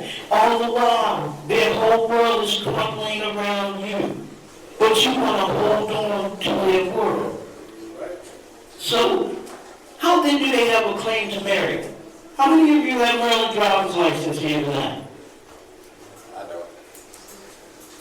So then, how many of you were born here in America? How many of you were born here in Baltimore? So this is your land. You have a claim to it. You have more of a claim than the mayor and city council of Baltimore, which is a municipal corporation. How many of you have ever read the charter of Baltimore's mayor and city council? Because that's what it's called. It's called the charter. So you've read the charter. It's a municipal corporation. It's not a government. But you've been told that it's a government. And the media helps instill in you that it is a government. The media lies to you. The media gives you the wrong propaganda. And, you know, many of us will run up in the camera's faces. We can't stay out of the media. We're not. But they lie on us, they lie to us, and they help keep us in subjugation. So, why is it important? Because in 1624, a corporation, the Virginia Corporation, the Maryland Corporation, was formed. These were corporations that the Calverts formed. And they formed plantations on this land that they called Maryland. And they instituted a constitution and laws, and then they went about extirpating and subjugating, extirpating meaning to murder, kill, rape, the inhabitants of this land. So they really have no claim to it. So my notes are all jumbled, so I'm going to ask you to bear with me because, you know, we have no contract with the poor. A court of 9 white men came together in Washington, D.C. to validate the theft of America through legal sophistry and enslaved not just the native inhabitants of North America, but the Poles. And it is important for the people of the city to note that these legal fallacies have no jurisdiction over our daily lives. And we need but disassociate ourselves from legal fictions of our captors and tormentors, having already claimed our independence legitimate fraudulent actions and protected corporate body politics established by King James of England and his lawyers. These people have put you under their slavery, and we accepted it. I accepted it. I went in the army, I registered the road, I ran for sheriff, I ran for city council. I accepted it. I thought, well, use it and get out of it. Well, we're saying insanity is doing the same thing we're expecting to do result. Are you tired yet? I'm tired. You know. So, we have no contract with the Pope. We have no contract with King James. We have no contract with the United States. We have no contract with the state of Maryland. As a matter of fact, the first article of Maryland Declaration of Rights says that all government of right is by compact only. Compact is a contract. And we've already established that everyone here has no contract with the state of Maryland that you sign asking you to be a citizen. Or any state that you live in. Right? But this is how to get you. You got a voter's card? Yes. Receive it. Revoke it. Don't take anything on the road. We have no contract. You got a social security card? We're going to give you the process. We're going to revoke it. You got a birth certificate? We're going to give you the process to claim ownership of it and revoke it. And stop the trading on the market and using your name. You ever notice why you get so much junk mail in your name? Because people are selling your name. Your name is sold every day. People laugh at me because I got a copyright symbol behind my name. Oh, why does he do that? Because it's my property. And if I take it to mine, I might take you to their own signature intellectual copyright infringement. You have to know how to operate in their courts. We don't have any contracts with them. You know, so, whereas we are people being brutalized and subjected to extrajudicial murder and other crimes being committed against us under color of law by those who have sworn out to uphold and defend the Constitution. Genocidal policies that result in the aforementioned crimes that are enacted and executed and enforced by those in the executive, legislative, and judicial branches of government who have also sworn an oath to uphold and defend the Constitution. And yet, these very individuals who ultimately to be held accountable for committing open-air genocide against us as a people were never held accountable. And we have DOJ reports, we have consent decrees, and we have all this madness that nobody ever has a solution to get us out of. Marcus Garvey told us what to do. David Walker told us what to do. Elijah Muhammad told us what to do. The Most High in Revelation told us what to do. Come out of her. Come out of her. It just doesn't mean just leaving physically. It means leaving mentally and spiritually. It means taking back who you are, your spirit. You know, one of the things I like to ask people is, how come you forgot why you came here? When did you forget why you came here? They make life so difficult that you forget why you came here because you're so busy scrambling to survive. And you don't even give a thought to why you came here before you grow the lose breath in this body. And the pain of life made you forget. And the more you go through it, it makes you forget even deeper still why you came here. Did you come here to be a slave? educated me to make money for the government hand over fist. And you came here to build that new day that we all talk about, to see the destruction of Babylon, to see the fall of Rome, to see Babylon fall, to see us rise up as a nation. Arise, you mighty nation, you can accomplish what you wish. If that's why you're born, then you should be working towards your own independent government. Right here, in this town, where you work, where you toil, where they steal your money, where they over your life. So with that, all I'm going to say is, the doctrine of discovery is what we're doing. The doctrine of conquest is what we're doing as a whole accountable for that government land. And while we have perfect claim over it, because we had no contract with them when they can. Perfectly. Perfectly is the next point. What separation means? Separation is the cessation of a contractual relationship. Hope I'm saying that right. Cessation? Cessation. Cessation. Cease and desist. So, cessation? Cessation. Cessation. Excuse me, I'm being a little tired.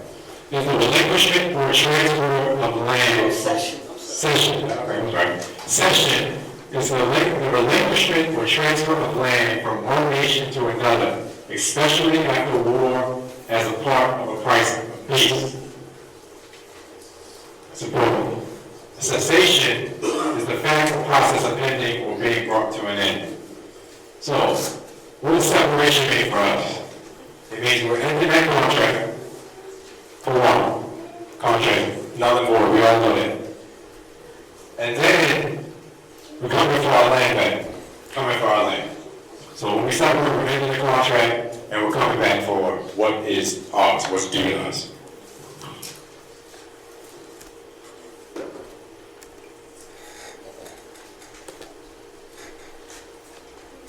And was your question answered, Chris? This one? Okay. We're going. So this goes.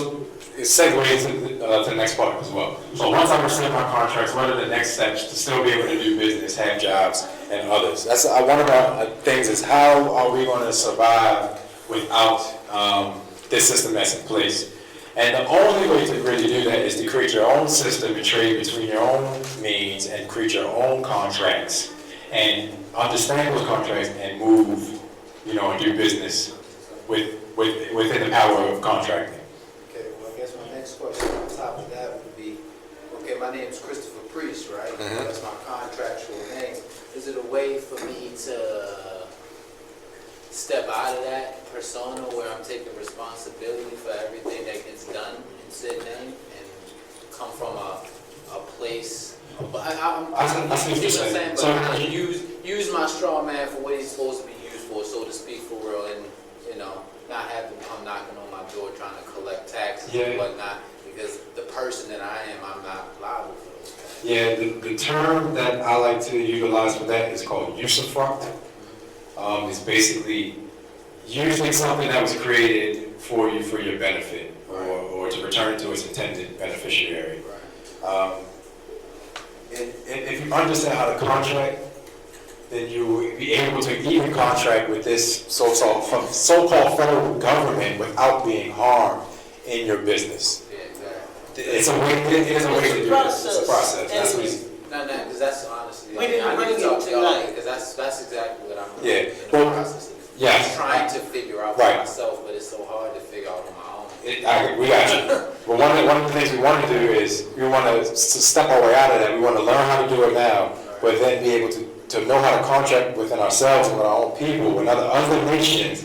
So we don't got to worry about that business. We know what our contract says. We know how to read it. We know how to sign it. We know how to adjudicate it. We know how to get the benefit, get the compensation, offer all that.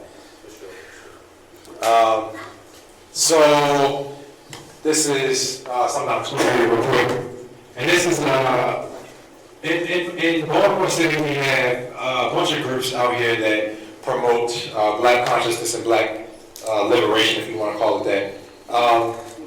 But I've been out here for 3 years and changing my life and being mentored by people who intend to liberate us. And I found that a lot of these groups are front. You know, they're selling you the emotionalism of black liberation, but they're not giving you the substance. You know, they're de facto activism group. So, you claim black consciousness, black nationalism, black liberation, Pan-Africanism, but you're opposed to separation. Somebody explain how that works. Because I've been out here for the last 3 years, and that's what they've been selling. Integration. And we ain't buying that. You're not Frank. And so this goes into this slide, you can write these down. We're going to go over it because I want to move on time. But these are three claims to our evidence of right to this land. The Proclamation of 1763, the Treaty of Peace and Friendship, 1786, the War Sun-Dry Act of 1790, McCulloch versus Maryland, 1819, the Secret Treaty of Rowland, 1822, Johnson v. McIntosh, 21 U.S.C. 543, that was in 1823, the Monroe Doctrine, which is 1828, no official surrender of the Confederacy, 1865, and Sherman's Field Order number 15, 1865 as well. 40 acres in the region. I have a great-great-great-great-grandfather. His name is, last name is McNair, and he actually has that Homestead Act that granted him 160 acres in Coffee Springs, Alabama. And he saved that land for his ancestors, and that's part of the land I'm coming back for too. But I bet you in your family there's a lot of that history, and you can go back and look at those contracts and start basically making claims off that. Can we skip? We already went over there. I want to just put some points of separation movies in the past. I'm not going to explain all of them, but you want to research them. We got Exodus, which is found in the Bible, and that was an example. The Torah, excuse me. Wait, he didn't correct me. And that's an example of a spiritual separation. We got Nat Turner Uprising, which is one of my favorites. If you see the movie Birth of a Nation, when the brother started preaching the word, and he saw the condition of his people, and he felt the power of the word, it empowered him to preach that message. The Underground Railroad, which one of our ancestral leaders here is Harriet Tubman, which she was, basically up and down East Coast, kind of stationed out of Maryland, Preston, Maryland, I believe. And that's an example of a tactical separation. She was very tactical in the way she had her operation. Then we also have an example of Black Wall Street, which was, we call that economic separation. Then we have Garvey, which was the Back to Africa movement, and I consider that international separation. We were reaching out to outside of the United States for help. And the MOVE organization, which was domestic, the MOVE organization, which is going hard. They just went hard. And all these options, still options or tactics that any one of you can employ as well. I like to do a blend of all of them, and just so they just don't know which way I'm gonna go. We already spoke about the Declaration of Rights, Article 1 and 6. And this is what we've been waiting for a while, is the explanation of what Thomas City Garvey land is. And I'm going to let David Wiggins, yes, I'm gonna let him break down, the declaration, the articles of incorporation, the charter, and we're gonna speak about, what needs to be done with the Constitution. Do you have the one to change? I don't have a one to change. I can cross it out. Floyd doesn't have it. So, as I was explaining earlier, in 2007, I joined the Baltimore Black Think Tank, and through several different meetings and conversations with Brother Darren Muhammad, he asked me to formulate the Articles of Incorporation for the Mayor and People's Council of Tubman City Government. And in my zeal, I said, okay, I just wanted to do something. I just wanted to do anything to help our people out with all of the legal expertise and knowledge that I had. And I came up with the articles, and Article 1 is the full name of the sovereign national city-state. The local sovereign government entity is to be the mayor and city council of Tubman City government. The purposes have changed over the time because of the circumstances. Our circumstances have changed. So the purpose of the national city-state is formed as follows: to engage in all commercial business in accordance with your Constitution of Tubman City government under the law of nations, the law of nature, and international law. So what that means is that we will form our own government, our own constitution, under the laws of nature, under the laws of nature and the laws of nations. And we will reach out and send delegates to the various embassies and the various missions, even to the people in the union, because we're going to need somebody to recognize us. And as Brother Frank was saying, we have friends. We have people, we have governments that are available to us that hate the United States. They were waiting for us to get up and stand up and form our own government. You wouldn't believe it, but if you go down to D.C. and talk to some of the people in some of these embassies, we were in contact a few years ago when we were in Gaddafi, with Libya. And it seems like every nation that we were going to, Zimbabwe, we went to China. They are going after. And these people were amenable to us. We went to Venezuela, and what happened to Hugo Chavez? You know, I mean, I had invitations to come to the Venezuelan embassy, and they said that they would not get involved in American domestic policy. So, if we are domestic citizens, if we declared our own independence, then they could help us, couldn't they? But as long as you remain citizens of the United States, they can't help you. And they won't help you. Just like the United States wants to arm and fund ISIS because they say they're moderate rebels and they want to overthrow the government that's oppressing them. You don't think that China would help you here? You don't think China would invest in you? You don't think Russia, with all the crazy crap that's going on, would take a look and say, hey, maybe we might have something here? You don't think that if we came together and formed our own script that we could help Zimbabwe out of her financial crisis by backing her with silver that she can't purchase on the open market? That's why she had to go to China, because we didn't do anything to help her. We're not doing it. We say we're Africans, but look at the mess of Africa that we don't even invest in. We have all this money and potential and power here. But we don't invest here, we don't invest there, but we have it. So these people are ready to help.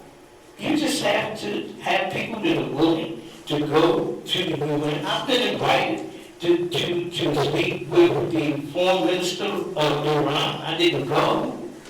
So he couldn't get my name on the list for this UN thing. The guy wanted to take me up there and talk to him, but I couldn't go because, like, he thought about 3 days before the meeting was to occur.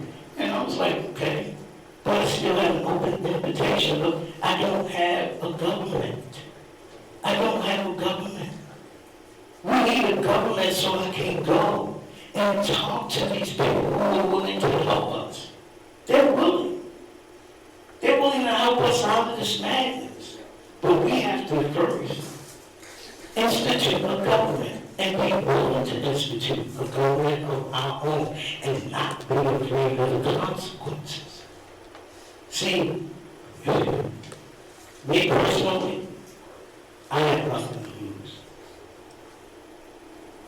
I don't have anything to lose. I'm sure anyone. Everything that I ever had in the businesses that I owned, in the homes that I owned, it's all gone. The government has taken everything that I had. So I have nothing to lose. And even if I had, I'm willing to give it to the Lord. And I'm not just talking about money, things. I'm talking about my life, the research, my ability to read and write. I will give it to you. But you have to form a government. And we're here pleading with you. Something that 2 years ago, Brother Gus, you was there.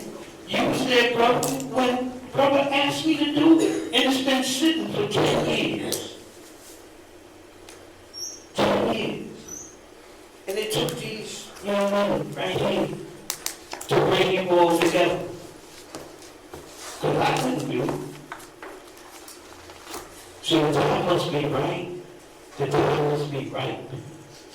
So we need you all to commit to forming government, to getting out of this mess. And once you form your government, and you have your delegates, and you have your constitution, and you have your bylaws, you begin to live by it. It's not hard to do. They only had 52 people to form the United States Constitution. 52 people. We had that many in the room tonight. 52 people to form the National Bank of Tubman City. And back it by gold or silver. I would say silver, but you would all have to vote on what you would back your script, non-interest. No user. You could do that. Nobody can stop you. But no one has ever told you to do that. Well, you're hearing it now. Some of you have heard it from me. Some of you are just here. But you can do this. You don't need me to do it. You can all get amongst yourselves. You know people here. You all need to talk to each other. Look around and greet each other and shake each other and say, we're here together as a family. We need to do something. Who will build Tubman City?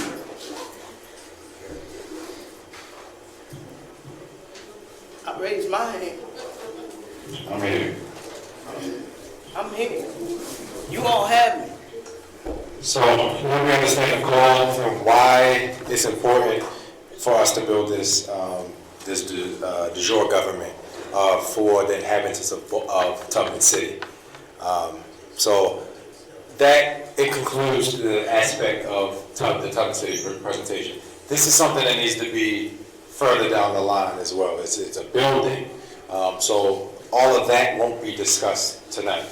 That's why it's at the top of the thing, the birth of Tubman City. We're birthing this. The next portion I'm going to go to is into the lawful solutions. We only have about 30 minutes left. We can make this fast. Yeah, we're going to make this part is fast, but this is for all the Downey Thomases out there, I'm going to say. And this part I will put on the LawfulBlackThinkTank.com. The whole presentation won't be on there, I believe. All of it? .org, excuse me, I apologize. The LawfulBlackThinkTank.org. You've got that paper, the website address is on there. So for Lawful Solutions, I have 4 scriptures, and I'm only going to read one because it's a spiritual warfare, it's a spiritual battle, and you can only function within your spirit to do battle. I'm going to give you the references, you can read them later. Deuteronomy 28:1. And this is to solidify your spiritual contract with the Most High and understand that this is what we need to serve at all times as we are walking on this earth. What is that again? Deuteronomy, so it's Deuteronomy 28:1. It's the first one. Then go to Deuteronomy 30:16. And then go to Joshua 1:8. The one I do want to read is one of my favorite scriptures, and with respect to just everybody, I put the easy to read version on here. All right, it's just easier to read. All right, no real other thing than that. I did change the name of Jesus though. So John 8:38. So Yeshua said to the Jews who believed in him, if you continue to accept and obey my teachings, you are really my followers. And where did Yeshua get his teachings from? The Most High. Right? So if you continue to acknowledge, accept, and obey the teachings of the Most High, Yeshua promises us this. You will know the truth, and the truth will set you free or make you free.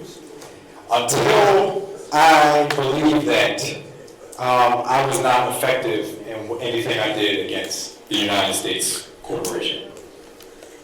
I just wasn't. So that's a testimony of mine, a spiritual testimony of mine. So read those 4 scriptures so you can understand the spiritual nature of contracts.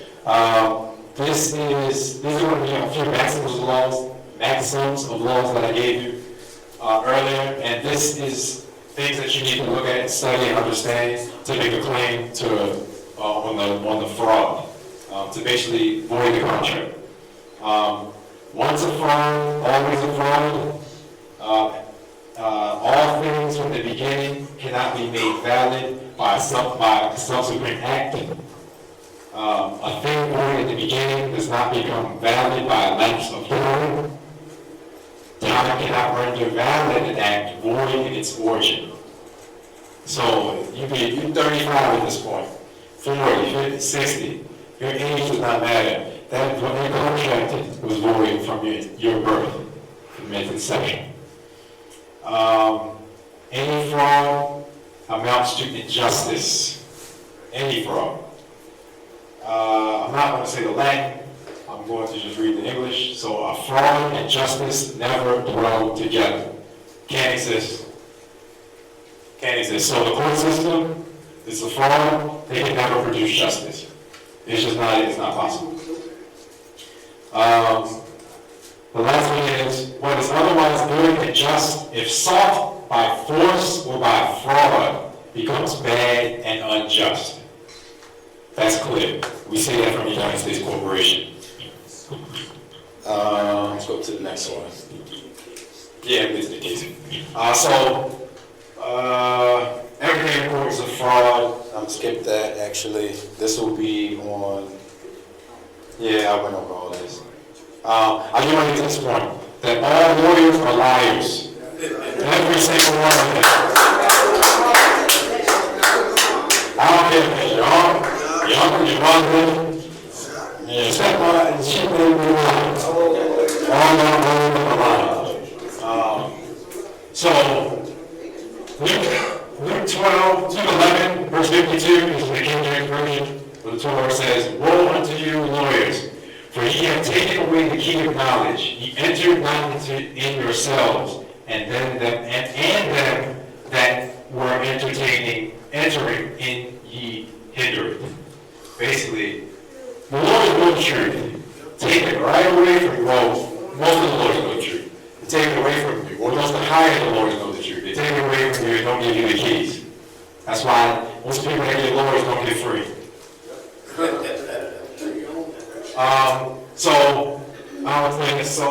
An attorney versus a client relationship. This is even hard to read for myself.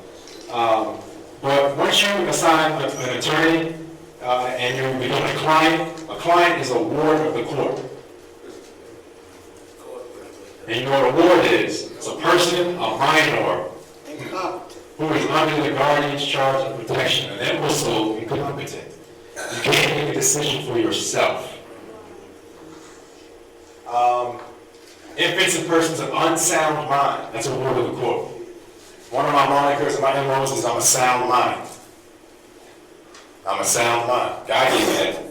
My creator gave me that. Sound mind and a fearless spirit.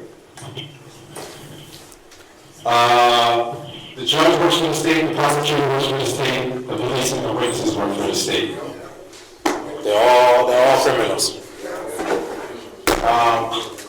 Judges are actually clerks or administrators, and they masquerade themselves in those black robes and look like judges, and they got the color of law, as a judge, but they're just administrators for an account. They're an administrator for the assistant account. That's why when you go in their courtroom, if they can't get you anything else, they always going to get you for the money. They always going to get you for the court costs. Sometimes even when you throw it out, they may say, oh, court costs $42. They always going to get that money. And we need to understand that and why that is in order for them to get the money rather than to take our lives. Sometimes. Sometimes. A lot of people don't understand that, but it's a tactic to stay alive. And stay out of jail. Every court in America is a kangaroo court. It's a sham legal proceeding, which you have no rights and they're totally disregarded. My first court case I went up to, I literally, my throat closed, I had the fear set in, and if I'd have known at that time that the judge, I would have been prepared to tell him. 4 years later, I am now. With my first appearance, I felt that fear. I didn't know what to do. And that's when I decided to make a change in my life. Clerks masquerading as judges, kangaroo courts are everywhere, I just said that. These are a few tactics which you can say in court. I'm going to skip over these because we have a video, and I might have to truncate it a little bit because it's 11 minutes long. We only have 20 minutes, but this is the end of the presentation. I do have to read this. So what I do when I go to court, and I understand that it's a contract, I make sure that I write my own contract and present it to them. So a lawful contract has 3 parts: an offer, consideration, and acceptance by all parties. An offer is the act or instance of presenting something. The consideration is something of value, something they're saying I'll give to you or you'll receive. Acceptance is basically the express act or implication from the conduct, which means your consent. The signature is just your commercial name, a law, a mark, or writing used in intention to authenticate the document. And disclosure, which is important, is the active process of making known something that was previously unknown. Can I ask a question? Yes. According to contracts, and your citizenship is a contract, and we know that a consideration is something for value. What is it that you get for value for giving them for consenting to citizenship? Question? Energy, spirit. The question is, What do you get? what do you get? Not what do they get, From what the do you United get? States? Protection. You don't get anything. You don't get anything, not even protection. You need to protect it. So even in the nature of which a contract is structured, they're obviously not fulfilling that end of the bargain, and that's clear. So what is the offer? Where is the consideration? Have you been accepted, or have you even signed the contract? I do give all of my affidavits and legal documentation out for free. My email address, if you want to write this down now, is SNIG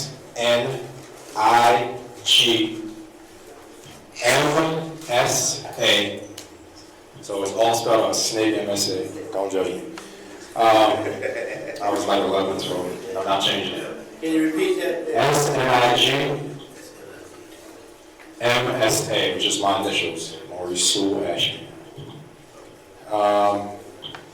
And I send that to people all the time, and if you need it, if you want to look over it, shoot me an email. The email? It's an email, at gmail.com, my apologies. Community. I come humbly under the calling and the guidance of the Most High, and I thank the Most High for everything that we have accomplished here today and everything that we will accomplish in the future for the liberation of our people and for the rebuilding of the kingdom of heaven. I hope that everybody gets home safely, everybody was fed, spiritual nourishment, physical nourishment, and mental nourishment. And I thank the Most High for even creating space for the next presentation as well. In the mighty name of Yahshua, amen.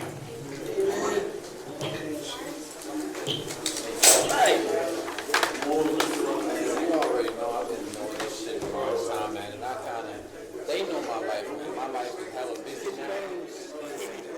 Yes, ma'am.